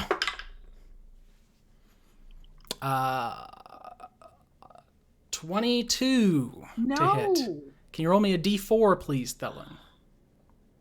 Yeah, I have to get one. Hold on. Y'all who rely on charisma. I'll roll it, don't worry. Thing. 2. So your charisma score is reduced by 2. And you take Let's hope we don't have to roll for initiative again. 12 points of piercing damage. I'm down. Ouch. It sinks its fangs into your collarbone and pulls you in close, and you let out a shriek from the damage against your will. It lifts you from the ground, pulling its teeth away, and drops you into a heap.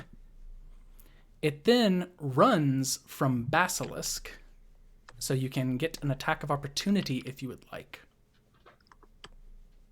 Yes, please. And Thelen is unconscious, so Yes. I do not have someone within 5 feet, correct? You do not. All right. That is 12 plus 5, 17. 17 hits. Go ahead and roll damage. So that is 4 piercing damage. The sword bites into it again. It feels like you're trying to stab through a mattress. It's so tough. It closes the distance, the full 30 feet, to Gragnar. Specs, you are still standing in front of Gragnar. It cannot reach Gragnar through you. Like, mathematically, it needs another 5 feet to do so.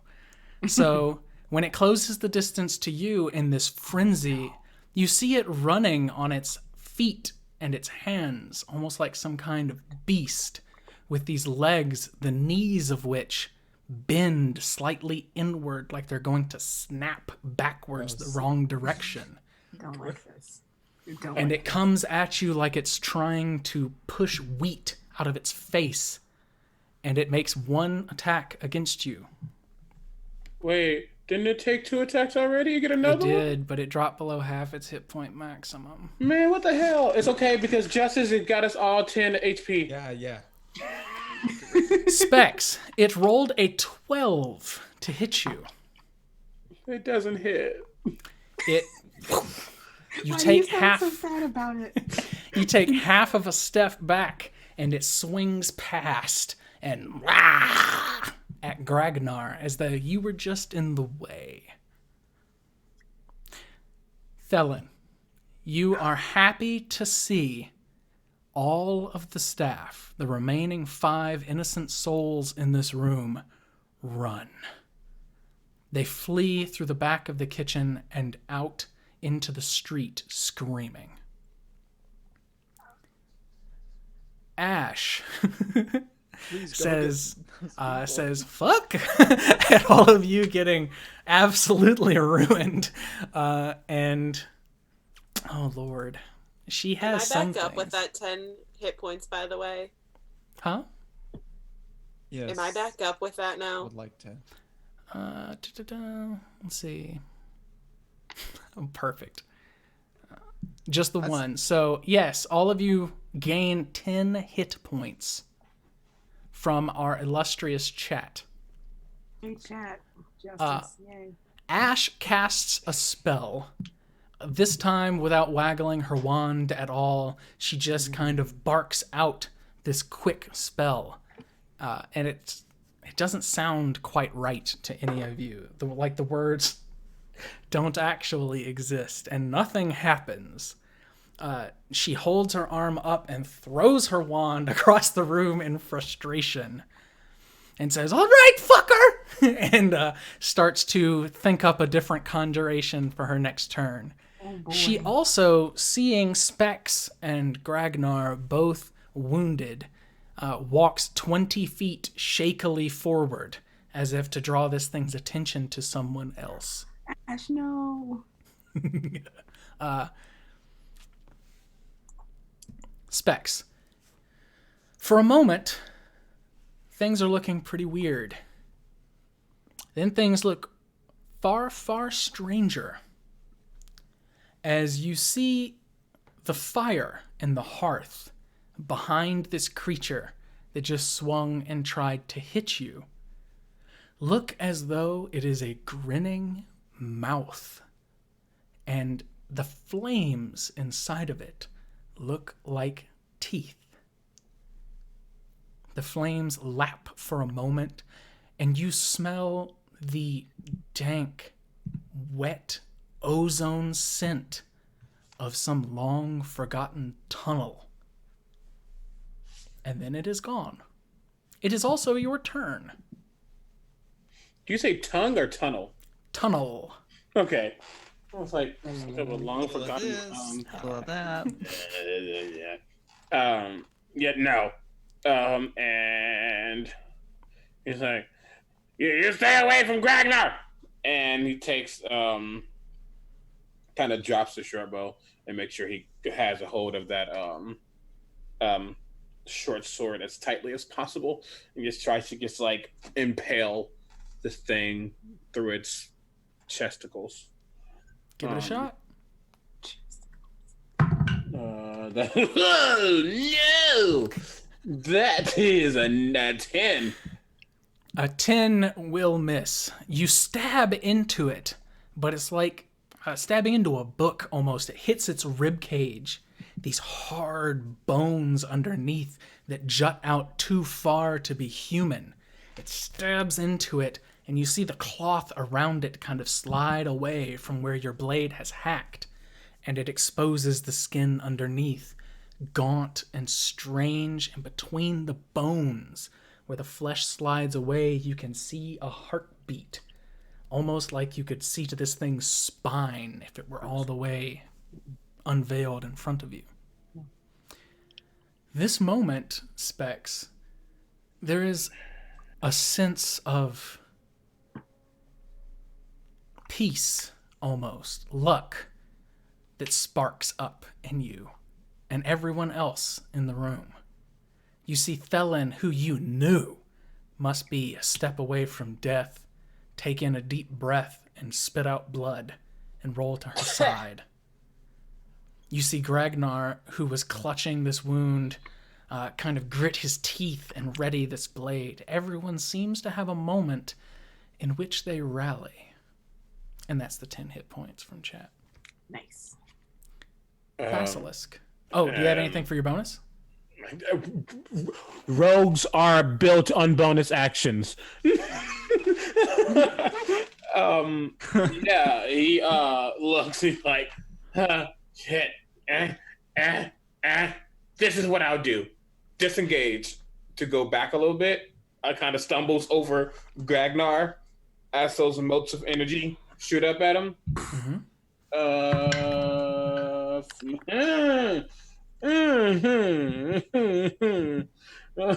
12 don't hit. Probably. A 12 does not hit. Yeah, and he do it like, and he. And I think I need to like explain that he doesn't necessarily realize that these boats are like a thing that he's doing. And he like gets back and he's like tries to like survey the room. Like, is there any possible exit, anything? And he's like, nope, can't see it in enough time. And he like rushes right back forward to protect Gragnar.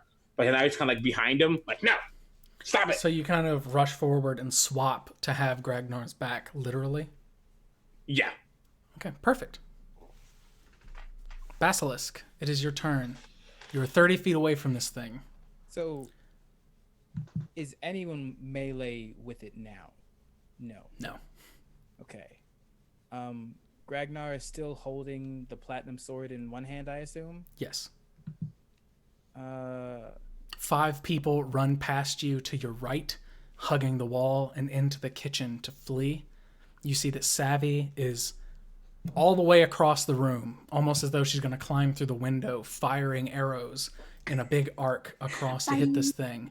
Thelen has fallen onto the ground in front of you, and for a moment you believe she may have been slipping away, but she spits out blood and rallies as this wave of peace washes over you, like Luck is on your side. So, am I able to grab the platinum longsword, get in melee, and also take the dodge action? Is that possible? Yes. Okay, You can that's use what your movement to get there. Yes. Item interaction to take it from Gragnar, if Gragnar Got gives it willingly. Yep. And then action to dodge. That's what I'll do. How do you communicate that to Gragnar? Gestures, words, screams? So as I'm running towards him, I'm gonna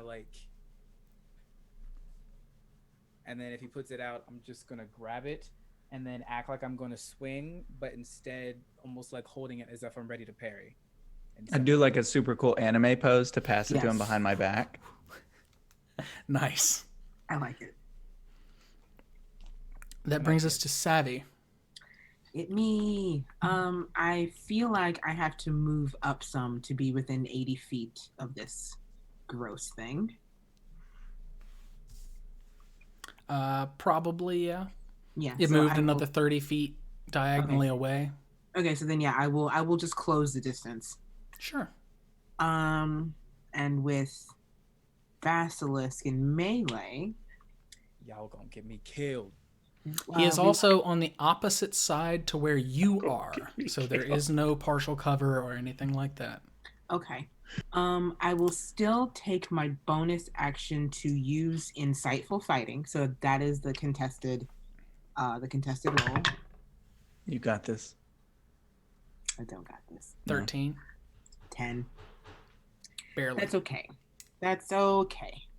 I don't get to use my bless for that, unfortunately. But I will shoot it in the butt. Okay. That is a 17. 17 hits. Butt shot. 4, 7, 10, 13 points of piercing damage with sneak attack.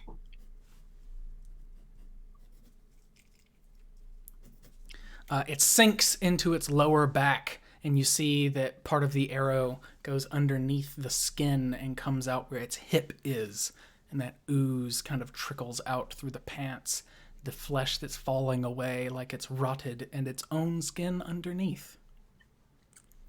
Doing anything else? No, that was my movement, bonus action, and action. I am good where I am. Thellen. You're on the ground. You are 30 feet away. Wipe that blood. Half my movement to get up. Rest of that movement to go forward towards it. Bonus action dash. That's what's Attack up. that motherfucker. That's what's up. Fucking revenge. You're standing shoulder to shoulder with Basilisk. Fucking natural 20. Karma, Very bitch. nice. Yes. Not that easy to kill. All those D6s. If it attacks you again after I just ran up to this thing and you go down, I swear to God, Liz. Listen, it's karma for you killing me. How is this karma? I don't lose Double anything. dice roll it. Add your modifier. Double dice roll. Hold on, I'm literally using a calculator to add How this dare at you. this moment in time. How dare you? Use your fingies like everybody else. Your I can't fingies. use my fingies. It too many. I double sneak attack too, right? You double dice. All dice. Roll them Okay, at your I'm modifier. just listen. I'm I'm clarifying making for you sure. and people in chat. Hopefully it'll stick in their brains for their own 5e games. You double dice? Shit. Fuck them. Now explain brutal critical because I don't understand it. You add one extra weapon die. Do I double If it's a those? great sword, you just add that on top. 1d6. Jesus. 38. Okay. Jesus. Whew. Whew. It lets out another scream. Gragnar. Okay, so weird question. You said that there was a hole open in his rib cage and we could see its heart. How big is the hole? Can I fit inside? I imagine so. Gragnar's super tiny. He can fit Can in a I pocket. jump in and then go big gnar? Sure. That's what I'd like to do.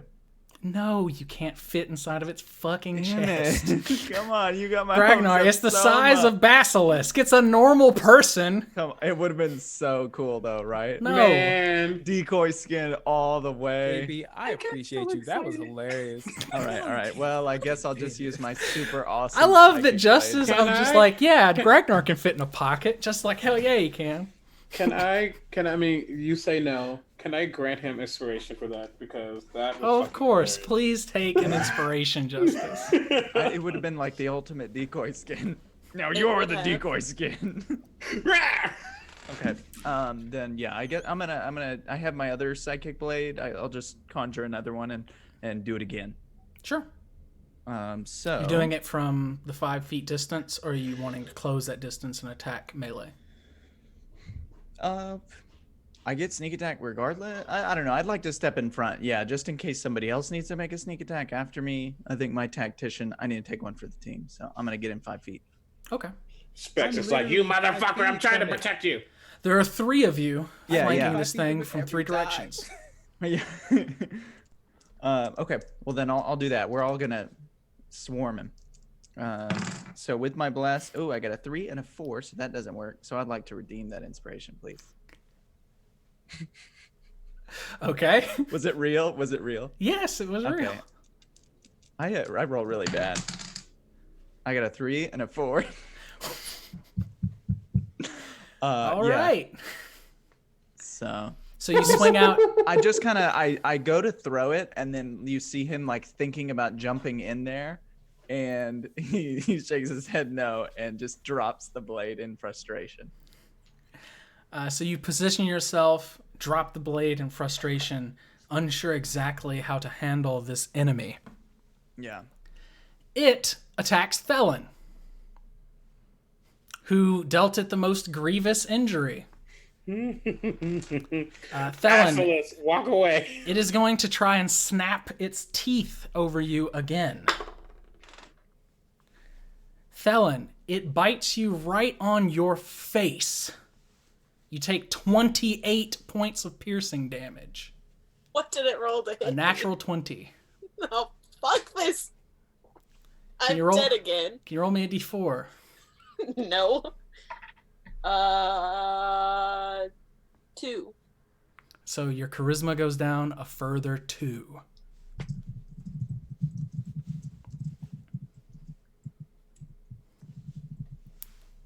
At least it didn't get a natural 20 on this attack, coming for Basilisk.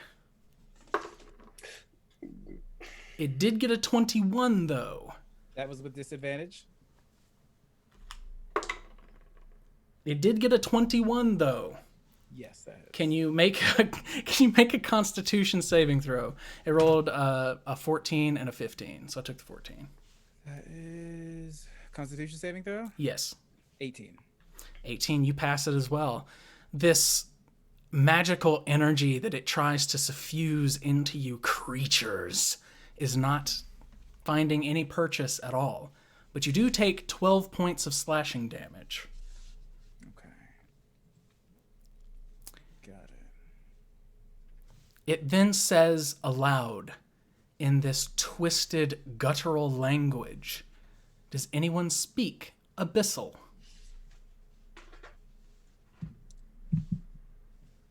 Specs. Me, she, me, her. Specs, you hear it. It says, I will not go back for anyone. More mortal flesh. That's says. nasty. We don't like. It then, seeing that Thelon is dropped like a bag of potatoes, skirts around Basilisk to be adjacent to both Basilisk and Gragnar. And it looks at you, Gragnar, with these twisted, macabre, dripping eyes. Once I deal with you, I'm gonna take down that eye. It actually replies to you, Gragnar, into your head, and says, It is too powerful for you. The eye? You know what the eye is. Now I want to question. now I roll like shit. Good. Ragnar, you see this creature in front of you that just spoke to you go whoop and hit the ground as the floor underneath it is covered in a thin layer of grease from ash. Nice. Tight. Even with a +3 on the roll, it still failed to stay on its feet among this oily slick. It falls prone, right next to Thelen. Got you, fucker!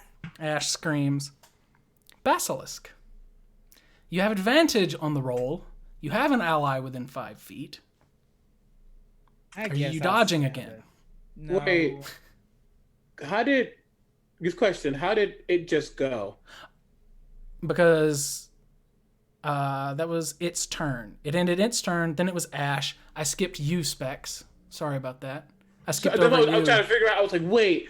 I skipped over you because the staff is no longer there. But it is your turn, Specs. You see it's fallen prone next to Basilisk. And Basilisk is readying a longsword. Yeah, you see Specs jump right out. Jump right up. And how much of it is in grease? Like, is there a way to avoid the grease? Yes. That was like an ominous DM yes, and I don't like it. Nope. It is a flat. There is no doubt about it. You can skirt around the grease. It is just under its square. He's like, don't trust it. But yeah, he kind of like rushes up, especially seeing that the group is kind of there. And he's like, you gotta suffer! And at the same time as he's swinging, you see his you don't see anything. You hear his voice change as he also speaks in Abyssal. But it's like, and you're going to go back no matter what. Like, completely different. Even if it was Ragnar Specs speaking of Abyssal, it didn't sound like Specs speaking Abyssal. And he slashes with his short sword. At advantage! At advantage. With sneak attack.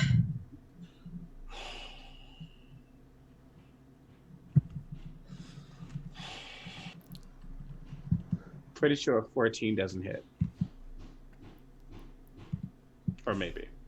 No, But I doubt it doesn't. Are you blessed? No, I didn't bless myself. Damn. Yeah, I If rolled only a you 6. hadn't blessed that one. I rolled a 6 and I didn't bless that one. I Shame. blessed. Right. Sorry. Anywho, yeah, I rolled a 6 and a 9. Ew. Nice. And Just shy. And I'm like, shit. You see it catches this short sword between these iron-like claws and is fighting with you over control of it, trying to keep you at bay. I'm actually not really doing anything with my bonus action. I'm just going to stay there and try to just, like, get him off. Get him dead. Perfect. Basilisk. Just gonna try to stab it with my rapier. That's a 17. 17 hits. Did you want to use your super cool platinum sword?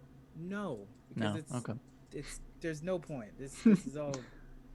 Well, actually, you know what? I didn't switch to my rapier. I would have had the platinum sword. An item interaction, you can draw your rapier and use it. Yeah, I'll do that. Okay, yeah. So that's 16 piercing damage with sneak attack. And then Basilisk is just gonna look down at Thelen, look over at the creature, look over at everyone else, think about what being a good person has gotten him, disengage, and move back 30 feet. Okay. When you do, you leave boot prints in Thelen's blood across the white marble floor. Oh god. This thing seems intent on its struggle with Specs and is still prone on the ground. Savvy. It being prone on the ground does give you disadvantage with your bow. But because Basilisk moved, you can take a clean shot without it having any cover or anything. So just disadvantage. You're muted? Neat. Okay. How far away am I? 80 feet. You closed the distance last time. Yeah, I did, and that was all I could have dashed, but no, I couldn't have dashed. That's okay. I'm going to close the distance 40 feet. And I'm gonna do a Legolas slide just for coolness and fire. 40 feet would put you near the table. Would you like to Legolas slide underneath the table? Yes. You do so. Ooh. No. Let's see. Okay, so here's an interesting question. Would 30 feet put me near the table? Yes. All right, here's what I'm going to do. I'm going to Legolas slide under the table with 30 feet. I'm going to use my bonus action to hide. Okay. There is a tablecloth. I was going to say you slide through it like a car wash almost with a bow drawn, but you slide underneath and people expect you to slide out the other side and... I do not. I'm going to roll stealth to see if that works. That is a 15. Okay. You are 15 hidden. Am I unnoticed by Mr. Struggling with Specs? That would take you an insight check, but it does seem very busy. Okay. So I'm gonna roll at disadvantage still because I don't know. Are you attacking? I am attacking. Then you would roll normally. Neat. All right. Mother of tablecloths. I missed. Okay. The arrow flies a little short. Tablecloth. No, it gets lodged in the tablecloth. Gets lodged in the tablecloth and hangs in front of you ineffectually. Yep. I misjudged my slide, cool as it was. No one saw it because they're all busy. Yep. Also, Thelen is dying. Roll me a death saving throw.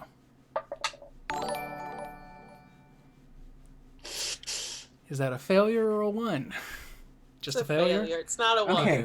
Oh, if it was a 1, I would just get up and walk away. Thank you so much for the subs and all that, you guys. Really appreciate it, everyone. Gragnar, it is your turn.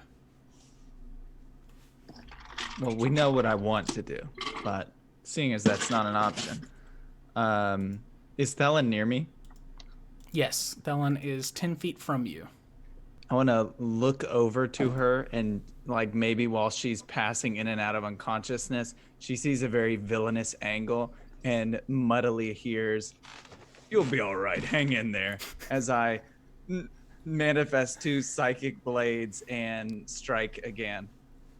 Okay. As you manifest 2 psychic blades and kill her. It's a perfect opportunity to do so. Okay, that's a 16 plus my bless, 17 plus 5. Did you roll with advantage because it's prone? I did not. So go ahead and roll that. Make sure you don't get a 20. But that certainly hits. I'd like to get a 20. It's an 11, so no. Okay. Listen, So you you hit. know what a 20 got me? Dead. What? Yeah. Okay. That is 6, 8,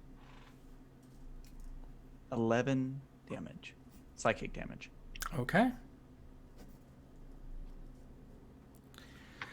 You sink another blade into it, Gragnar, and it screams up at you. It sees Specs and Gragnar, the two of you standing there. Basilisk has backed away. Savvy has disappeared under a tablecloth. It then stands with half of its movement.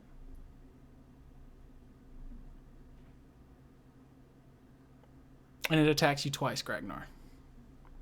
I had to evaluate what it would do. I like to picture that it stands up slowly and then thinks for a second before. Gragnar. Bring it. Let's fall. Its 2 attacks are both 12, which I believe beats your AC. God. Yeah, and you know what? I don't regret a damn thing. Okay, cool. Can you roll a d4 and make me a Constitution saving throw, please? I'm being the best me I can be here. D4's a 3 again, and the Constitution save this time is a 13. Constitution makes it. What does that bring your charisma down to? If it takes it by 3, I'm currently at a 4 charisma, so not necessarily less charismatic than I was before, but probably on the verge of a coma. Gragnar, there are some things about the workings of the world that you know.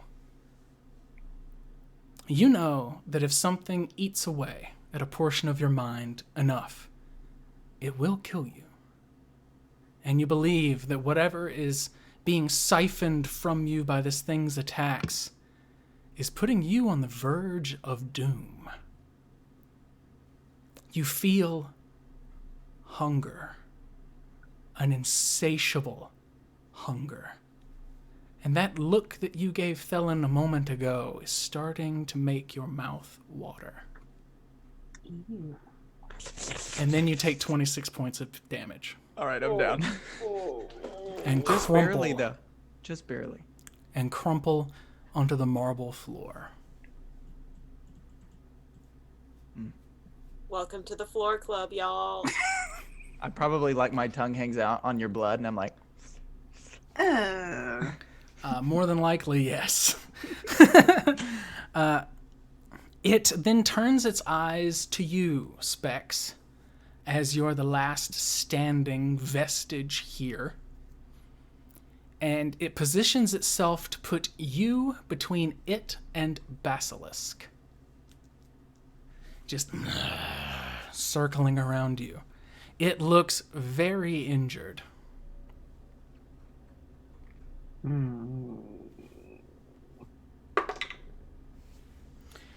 A mote of fire lances over its shoulder and smashes into one of the pillars in the middle of this room as Ash misses with a firebolt. Dang. She seems, Savvy, you'd be the only one close enough to see through the tablecloth hole you punched, that she seems to be casting without words or movement or anything. She just looked at this thing and then a ball of fire appeared and poof, lanced out at it and missed. She stomps her foot again and she seems like she's prepared to do it a second time. Specs, it is your turn. Washing over you again, you feel this luck suffused into who you are in this moment, as though the world itself is trying to help you survive. Specs, is about to attack. He ready, so he's just in that mode to just try to just take out before people get too hurt. And before he can get this next attack in, he notes and looks down and sees that Gragnar was knocked out. And he immediately, his entire demeanor just shifts as he starts to breathe heavy and heavier and heavier as his eyes black out as he looks back over at the demon. You will get away from him! And I'm immediately stabbing him. Yeah. That is a dirty 20. Dirty 20 hits. People are down, and it's okay. That, nice. It's 9 points of damage. Very nice. And I immediately, almost I don't know, you got the demeanor of Pegasus from Yu-Gi-Oh! Right now. Tell me, just Yu-Gi boy. Right. He just, but he, in his presence, he just, steps back as he disengages. But this time, those motes of energy come straight from his chest and shoot straight at him. That is a natural fucking 20. Woo! Very nice. Wow. It's my first one in a whole 2 weeks. Oh. I've been struggling, Let it be the one. Let it be the one. That is not the worst. 14 plus 17 points of necrotic damage. 17 points of necrotic damage, reduced by half, is 8, rounded down. How do you kill this creature? Yeah, that beam, I picture like hits his chest, and literally it's still like it's almost like a Kamehameha hitting, but it's still like going and like it's eating away, and it just shoots straight through.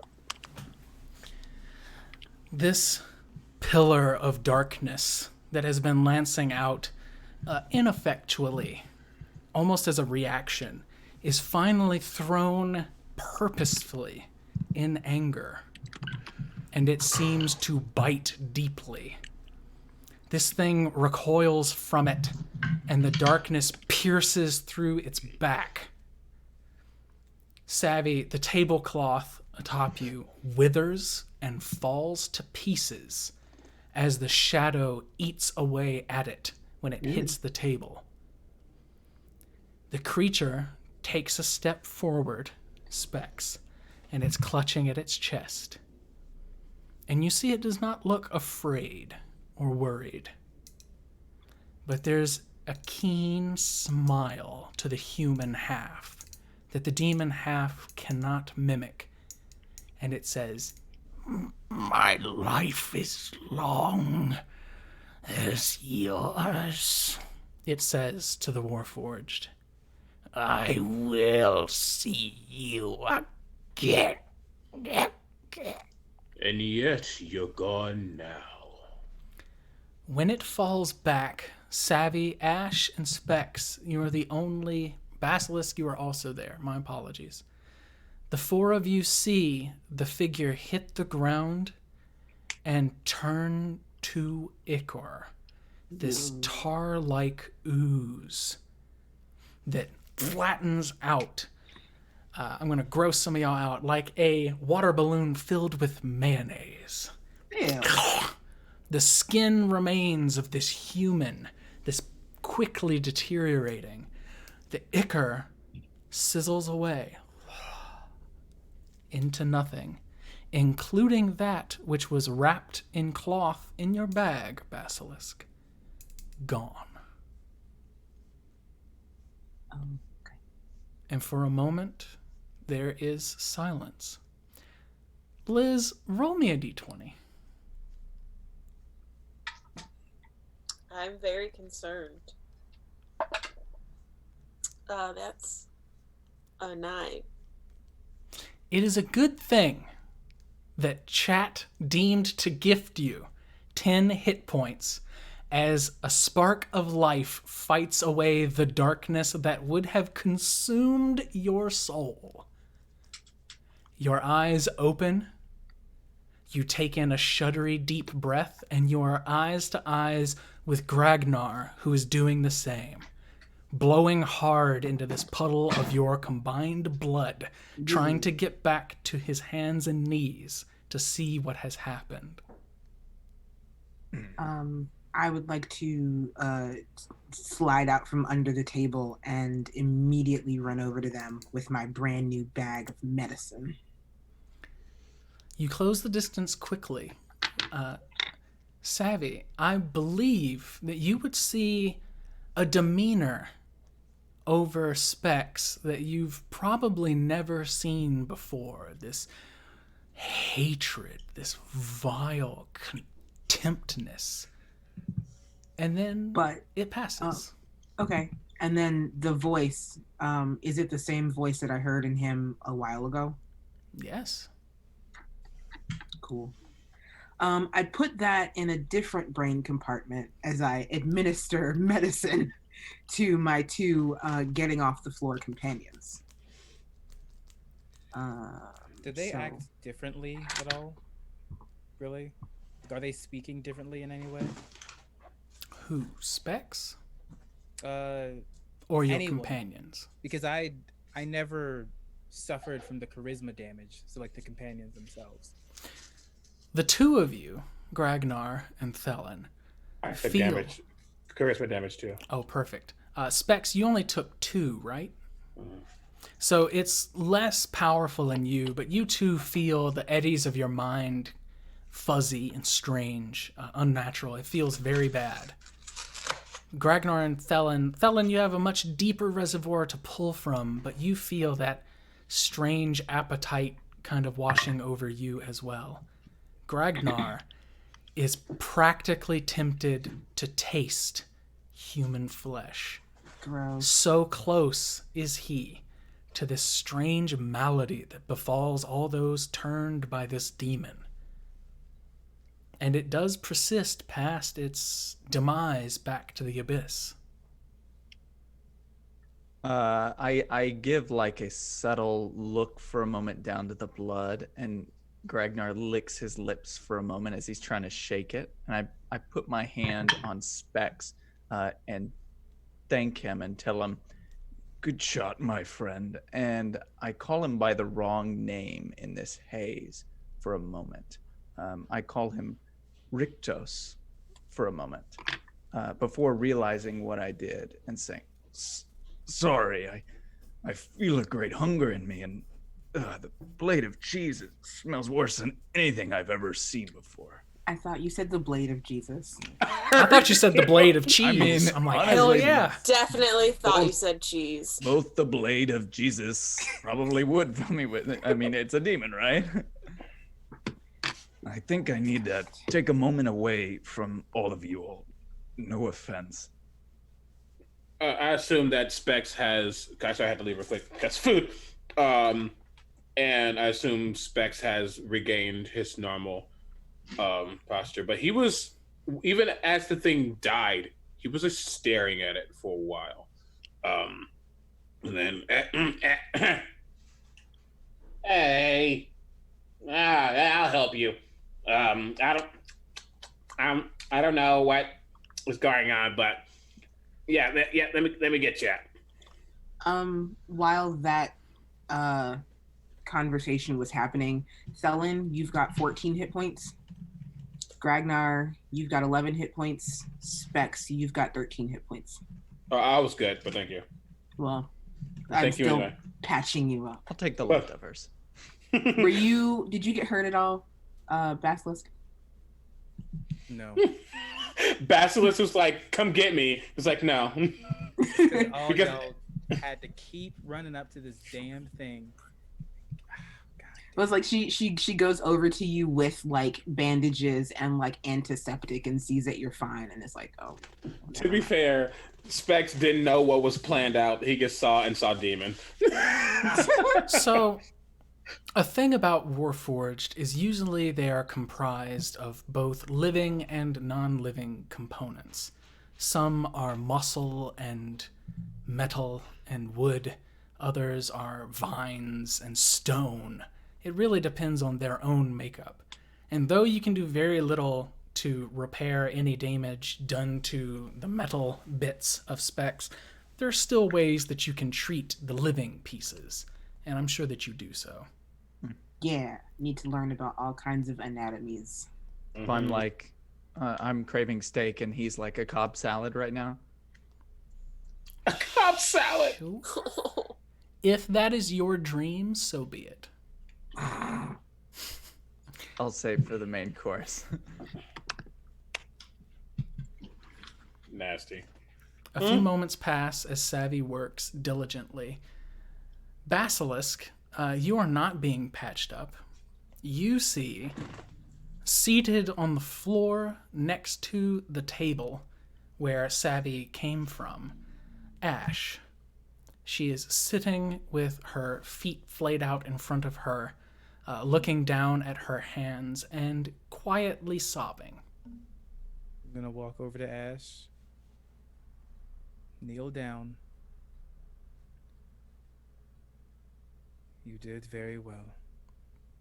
Better than some others, and very brave.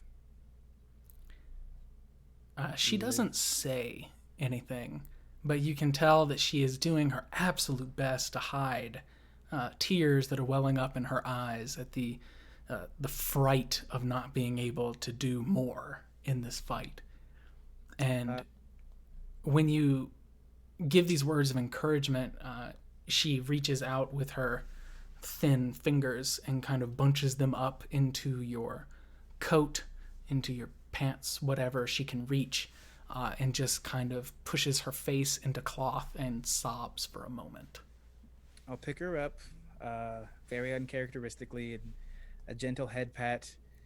It's our job to protect you, but it seems like you protected us today. Well done, young ward. Young ward. She squeaks out. Young ward. Yeah. You did so great I could just eat you up. I shoot Gragnar a look that shows I've killed people for fun, and you will be next if you speak again. Thought you were going to pull a blowgun. Oil of Taggart. Can't control it. Yes. It would be very apparent to both you and Ash and Savvy that whatever is afflicting Gragnar is beyond his control. But a moment or two passes. Savvy patches all of you up. I'm sorry, wait. Gabe just gave the most subtle I said what I said look. Just confirming that they know it's just, this is a moment. A few minutes pass, and watchblades arrive. Oh, shit. When they arrive, there's no subtle knock. The front door is caved in with a battering ram. The back door is kicked in with an armored boot, and 12 plate-armored watchblades pour into this mansion. Chief among them, you see, is a thick-necked half-orc not wearing a helmet, with 2 daggers drawn, one in each hand. Seeing you there, smelling this strange mixture of bile and brimstone, seeing the carved wood, the blood, all of you disheveled and hurt, but sitting victorious, his shoulders relax from this tight, angry position. What happened here? Before we answer that question, can I just ask one that I'm sure that's on everybody's mind right now? Where the fuck were you? We just like died a lot and then came back and then I don't know, like a stroke of luck just happened and then just we're just and then I ask if they'll follow me for less than a minute, and I look for a private room. He's gonna kill them all. Sure. And then I'll find a private room. One of the watchblades says, "Oh, man, we got here in like 15 seconds. It's whew. I don't know if we could respond any faster." Basilisk, the door closes, and you are in this study on the first floor with Zusog, the captain of the watchblades. I say this with the most, and I'm still holding Ash. I say this with the most weight possible. What happens in this room stays between you, I, and my young ward here, correct? And I'm speaking very different than Vander did. He says, "Yes, I can agree." A figure that looks like this, and I'll change my form to look like the old man, attacked us. We are under the assumption that it was a demon and very unpleasant. After we killed it, that black ichor that we'd found in the previous room disappeared, so assumedly that was the one who had killed and consumed the others. And then I'm going to shift back to Vander. We had killed it, thankfully, but it said things I couldn't understand, but the tall metal one seemed to be speaking to it. Zusog pulls a chair and sits in it in the study. And it's in this moment that you and everyone outside can notice These Watchblades are quite injured themselves. Zusog has blood leaking through the plates on his leg and dripping down his boot. He peels away one of the plates while you're talking and stuffs a piece of cloth underneath it. And they nod, and they say, Demons. This makes sense. We found undead, many of them, swarming through the tunnels, the sewers, the runoff. They came as if a distraction. So they came from below. And he stands and winces, but you can tell now that he's not wearing his helmet, and you see the strap for his helm is actually hanging torn on the front of his armor. And he says, Then well done. and offers his hand to shake. I shake and say, I appreciate discretion in my capabilities. Thank you. He says, as he's walking off. We all have our secrets of how we do things here. Yes, we truly And do. he stops with his hand on the doorknob, and he turns back to you, and he says, But no more of this ship business. What ship? he nods. His stubbly head, kind of greasy with sweat, he opens the door. All of you that were outside have been told by the Watchblades surrounding you as they start to eat and patch themselves up, and some of them ask for salves themselves, that they have been in the tunnels underneath the city for the past hour. Wow. Where they have been fighting creatures, the same kind of creatures you saw in the Valhurst Manor. That it led them here, to one of the cisterns nearby, where sewage and water runoff run into the old catacombs and mines beneath the city. One of them says there was a dozen, another says it was closer to 10. One of them claims to have killed 2.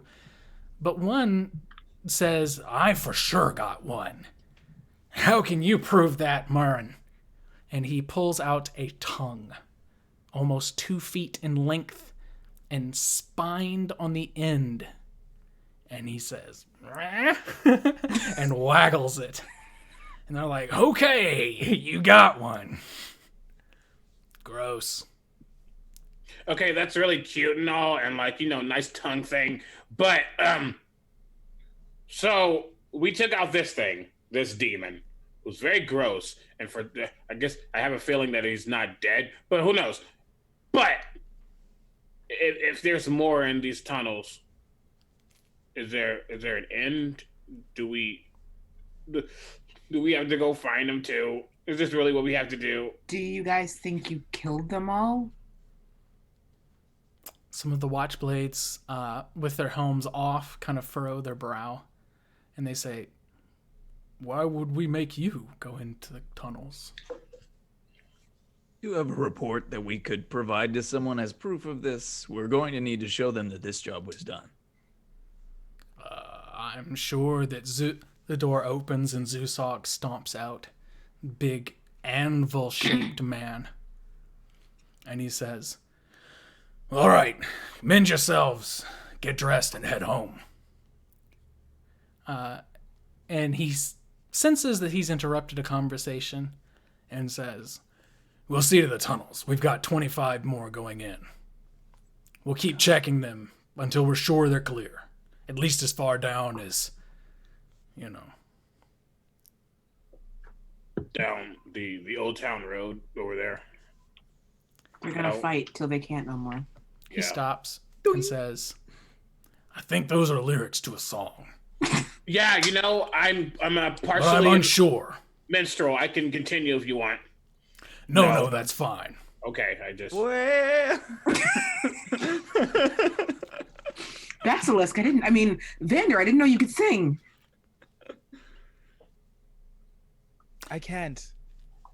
He says, I don't know how new you are to Yhaunn, but those tunnels lead down for miles and miles.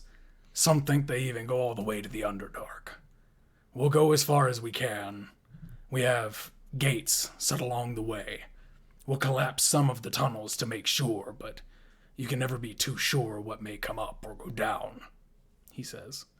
We'll be ever watchful as normal.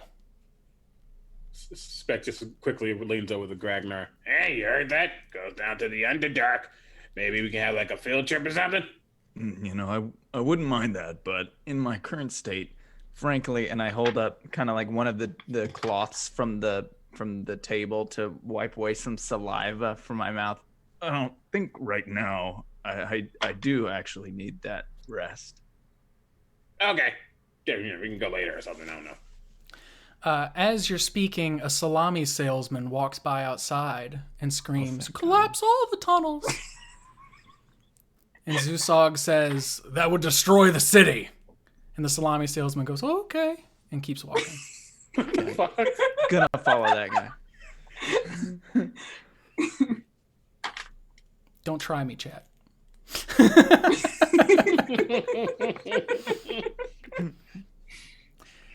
You are welcome to stay here as the Watchblades. Make sure the house is safe. They go through the rooms.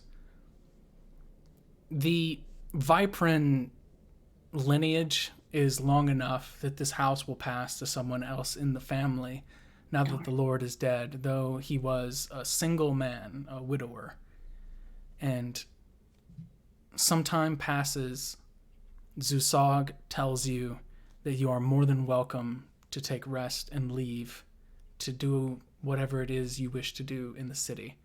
And he offers you a warm thanks and assures you that should the Watchblades be called for an indiscretion on your part, he will see to it that they answer slowly.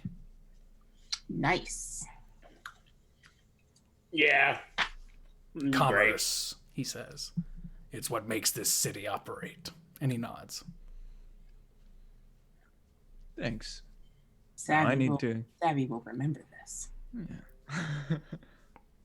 The whole time, like, everything has happened since coming back to life, Felon has just been trying to rub the smears out of the second dress now that has been destroyed, and is honestly just making it worse, and is just sitting there, like, muttering something that nobody speaks Infernal, right?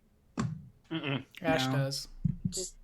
Oh, well, she's muttering profanities in Infernal, and probably some like whole long strings of curses, and it's just like essentially out damn spot. Out damn spot. Yes. She will come over and loom over you as you're sitting there rubbing the spot and say, "I do not know the magic to clean that. I am sorry.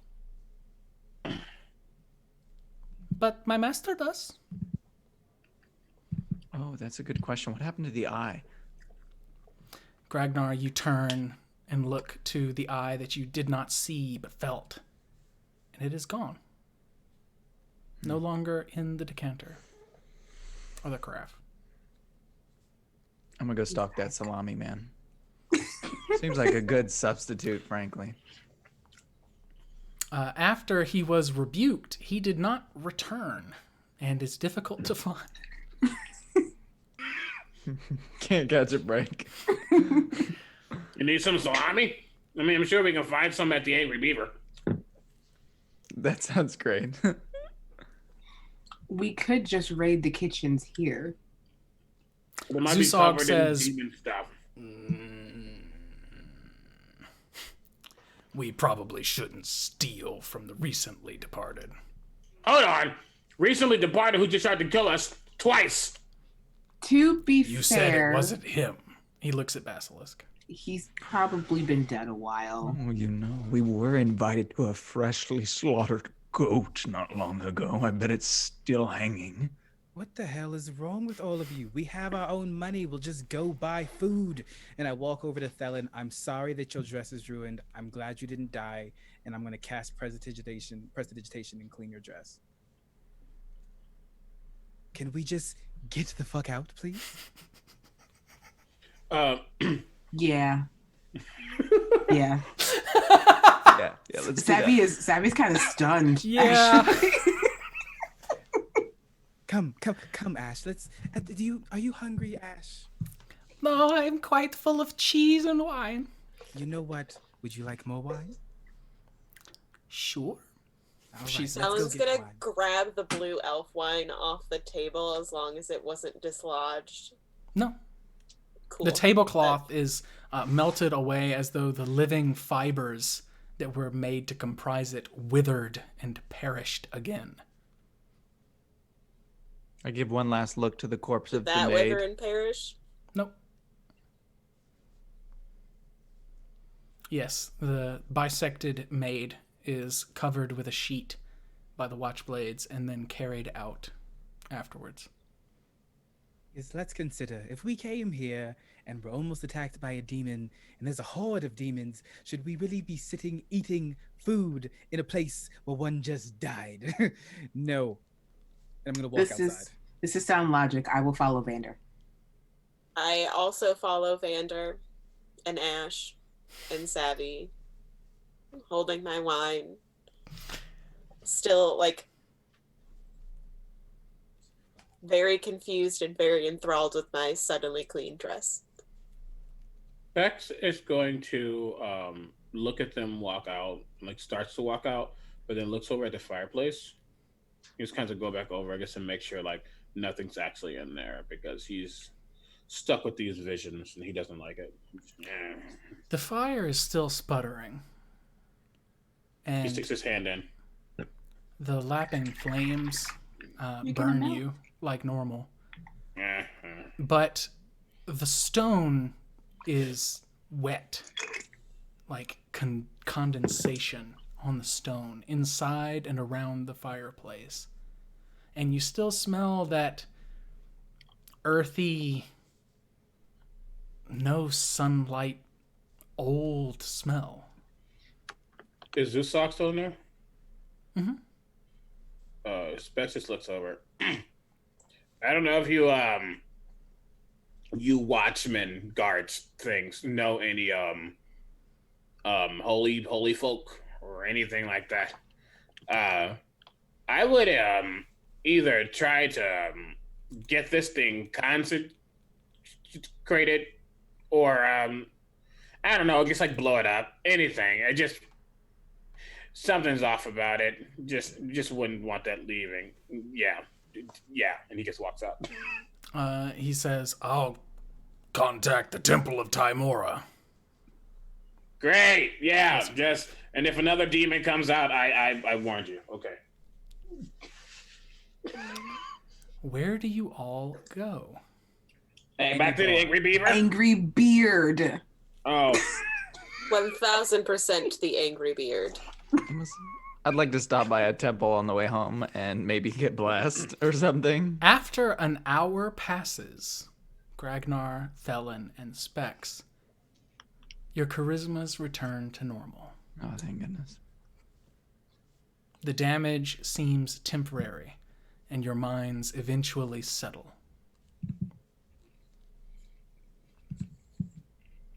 Back at the Angry Beard Chalet, you walk in, bloody, wounded, and the female owner, you know to be the wife of Ballywin, who goes by Tara Redblood, says, "Well, welcome again," she says, eyebrows up. "Are you all right?" Bath. Just need a bath. "I'll see to it we stoke the fires then. It's very late again on your return. You want some food prepared too?" Yes, please. I'll send it to the bath. She's taking, like, your bags from you as you head straight towards the bath and takes them upstairs to your room. Question, hey, that's out of curiosity. Did a horned person and someone that looks like, he points at Thalen. Did they come over here? I recommended it. She points her thumb, and you see them sitting in the mess, eating in the corner. He like looks over and his thaumaturgist, hi. Well, thank you for the business, she says, and smiles. Yeah, it seemed like the good place to go. Maybe. I mean, yeah. She smiles wider at you, complimenting her establishment, and says, I'll get the oils and soups and all that and bring them too. Though I would recommend, angry beard is nice, but why does a beard have to be angry? Beavers, however, are very angry. No, I don't think I want the name to be that. Angry I'll beaver? go take your bags. And she heads up the stairs. Do I get the impression that this is not the first time this has happened to her? You're under the impression that nobody suggested the name before, for sure. Okay. But you can all, I'm imagining, if anyone's doing anything differently, let me know. You can descend into the basement of this place, which is where the bath is. It's a big public bath, almost like a swimming pool, heated by fires on either side to be a hot, soapy temperature. And you rinse first before getting in the bath from a cauldron sitting atop the fire that warms the pool. Okay? So there's no grime and grossness and human soup. It's actually clean bathing water. Yeah, I will bath.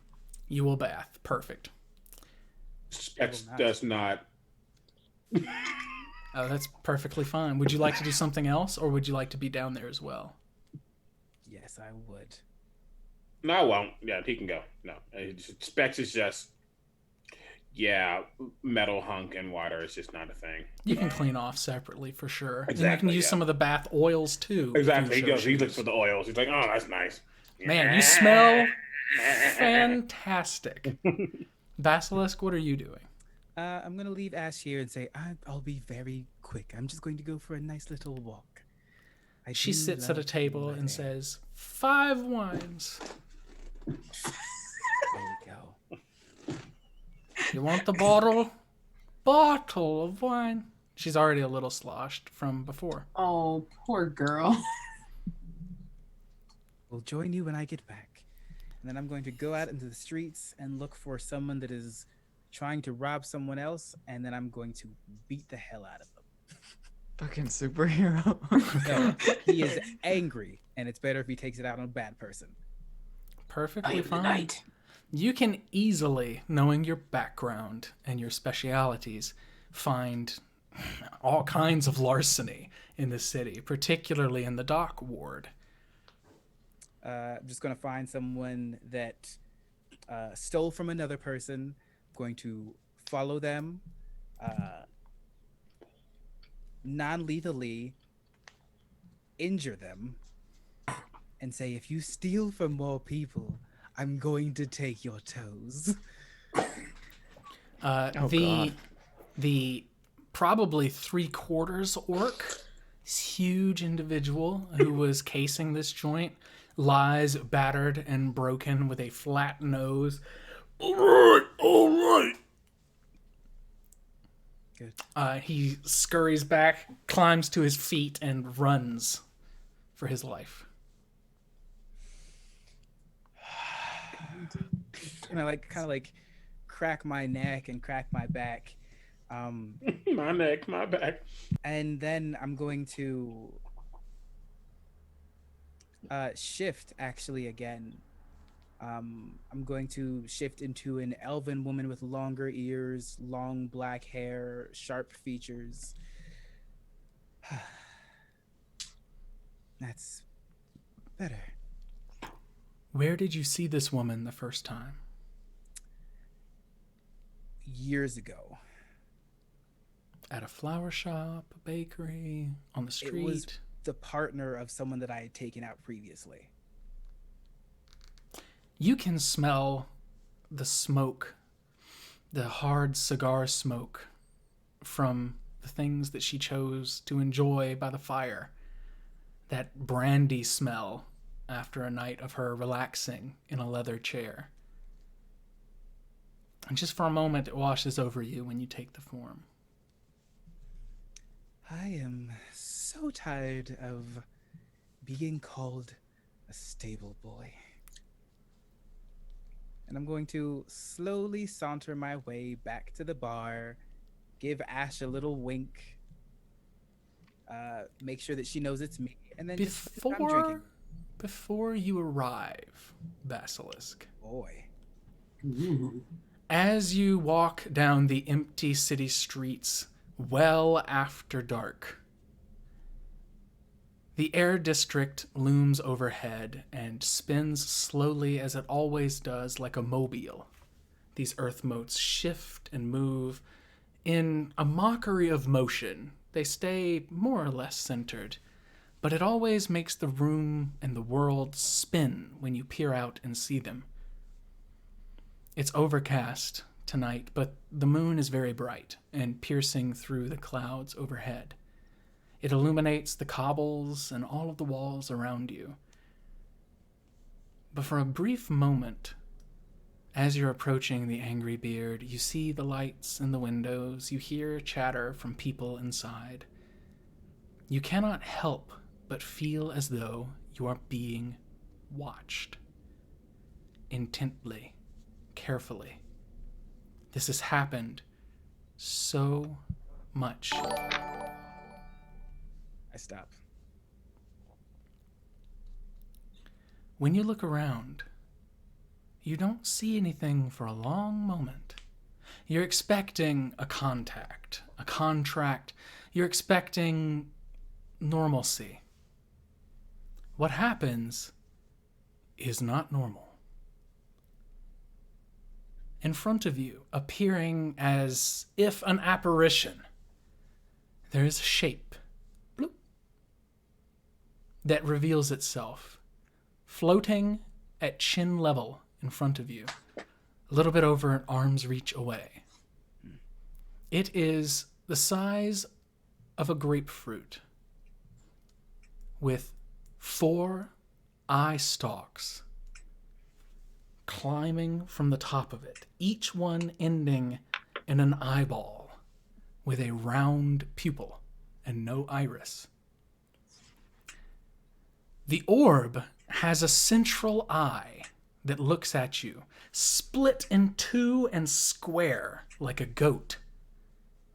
And it has a wide, flat, toothy smile. And it says, "Master wishes to see you and your friends." Where do I have to go? I can show you the way, if you wish. Can I bring them tomorrow? Of course. I will wait and watch, it says. Then I will bring them, mon chéri. I will see you tomorrow. As it floats backwards, it disappears like stepping into a curtain of invisibility. And that is where we're going to end our session tonight. Yes! What? Oh, JB, beautiful. I loved it. Thank you. Thank you. You did your first real big bad battle. Way to go, chat. You pulled out just enough healing to keep everybody up and at 'em. I'm so proud. What just happened? For each answer, there is another question. So, how are we doing? Everyone okay? Anybody? Yeah. No, that was great. Okay. Well, I'm glad to hear Wonderful it. session. I know things got sticky there for a while, and I know we went a little longer today, and it's kind of to make up for the fact that we're always late. So you'll get some that are a little longer and some that are a little shorter. It's just, live with it. But thank you so much for stopping by. and watching our Little Rascals live stream for Dungeons & Dragons 5th edition. Please take a moment to follow at least me on Twitter, as I always tweet when we're going to go live each week, along with each member of our cast, except for, I believe, Liz. She normally doesn't retweet. Shadecast, but I 1000% retweeted and said, cheer on my death saves, okay? I'm kidding. But let's go through our wonderful cast and let them tell you what's up in their lives and where you can reach them outside of each of the Twitter handles, which you can find on the screen right now. Starting with, as always, Critical Bard. Ella. Hi, Critical Bard here. CB across. No, I'm not. Critical Bard across all social media channels. I was like CB. I'm like, yeah. I wish. Twitter.com/CB would be perfect. Oh, it would be so easy, wouldn't it? Right. But yeah, hi, it's me. Having a good time. I'm also going to say my favorite moment, and honestly, my favorite moment is Basilisk. Because Basilisk is just surprising me every single step, and I feel bad because like my character is not built to be well, he was built to be the comical one, but like his antics, I know. I'm just waiting for Basilisk to just find Specs' weak point. He's like stab him. Yeah, you can find me many places. What's today? Today is Friday. I was about to yell Thursday, and I wasn't sure, so I'm glad you said something. Many different things I do, but the things I want to shout out are on Wednesdays, I play over on Mythic Grove, which is Gabe's channel. We play a homey, loving, sad campaign called Where Roots Remain. And then on Fridays, right before this, I play over on Lady Tiefling, not the lady, but Lady Tiefling's Twitch channel as we descend into a furnace. You can go to critbard.com. I'll put it in the chat for any merch, like the shirt I have on right now and the hat. If you do that, use PayPal because it helps me out mucho. And also, C2E2 is next week. Woo! So that's going to be a blast, and I hope to see people there. That's me. Justice, what's up? Where can people find you these days? Mostly on Twitter. I did just put up a new blog article this week talking with Anthony Joyce about designing one-on-one adventures. I edited his Blood Hunter adventure that released earlier this week. It's almost Electrum, so that's pretty cool. Nice. And it's super awesome. Won't be at C2E2, would love to be there, but I will be gearing up for Gary Con at the end of next month. Other than that, that's basically it. Chilling, brooding, lots of brooding. Brooding. Latia, at the Lady Tiefling, where can people find you? What are you up to? So I am at the Lady Tiefling across all social medias. That's going to be real fun when GaryCon comes around and Lady Tiefling is there. I have shenanigans planned that I haven't told her about yet. But so I will be at C2E2 next week. Which will be my debut as a cast member. Cast member of Rivals of Waterdeep. And I will remain with them for the rest of their season and hopefully beyond. We will see. I'm here every Friday, and then starting in March, you can find me at twitch.tv/Initiative Coffee Co. Where we will be continuing. We've had a campaign going for a while called The Bard's Tale. Bards, BARDS apostrophe, so that we don't get copyright infringement from the video game. You can find previous episodes of that on YouTube, but we'll be picking up, I think, season 3 starting in March. And then after that, I will be on Rivals for the rest of the season, and then I will also be gearing up for GaryCon at the end of March. I would also like to plug that Latia is a fantastic hooper with a hula hoop. And some of her videos have hit Twitter, and they're super awesome, and you should check them out. You need to teach us. I will teach. I will. I actually. So my class. I actually teach hula hooping in my classes tomorrow morning. So That's awesome. if you're ever in the Chicago area, I will totally teach you how to hula hoop. You can check my Twitter for pictures, or you can go to my my Ko-fi, coffee, or my Diet Coke Land, where you can see the last couple videos that I've done. Perfect. Liz, what's up in your world? Where can people find you? I will be in Chicagoland next weekend for C2E2 as well. And that's really all I have planned in my life because I can't plan things further than a week in advance. So the fact that I'm even going is wild. I feel that though. Yeah, so do I. I can't plan more than a week in advance because I forget I planned it if I do. But yeah. But yes, please go follow Liz and show some love. We threw Liz in on the deep end with this one, and I think we can all agree that she's doing fantastically. So show a little bit of love, please. Gabe. Hi, I am Gabe James Games on pretty much all social media. You can find me here on Fridays. On Monday, you can find me on the Onyx Path. On Wednesdays, you can find me on Encounter Roleplay. And what I'm working on, something I can finally talk about, is I'm writing for the TPK Bestiary that's came out on Kickstarter yesterday and is already 100% funded on the first day at 18,000. And I'm very excited because it allows me to write some really, really messed up creatures, and I can finally talk about something that I had an NDA for like too long. It's got to be a relief. I'm glad you're getting in on that. That's fantastic. Be careful what you make because I'll use it against you. That's fine. I'm okay with that. Hooray! If I die by my own creature, I deserved it. Actually, some of you grognards out there who know D&D shockingly well may know that the demon that you faced tonight is a Malrezi. A Malrezi demon from Mordenkainen's Tome of Foes. It was, however, a new version that I made thanks to Gabe's input on Twitter forever ago with the Skinwalker idea. And I told you I would put it in the campaign, and I did first thing. I really loved Gabe. it. I really loved it, and it already fell in line with the lore for the Morezi demon from 3rd edition and 2nd edition. You're killing me again. You killed me in the past. You killed me with the tray.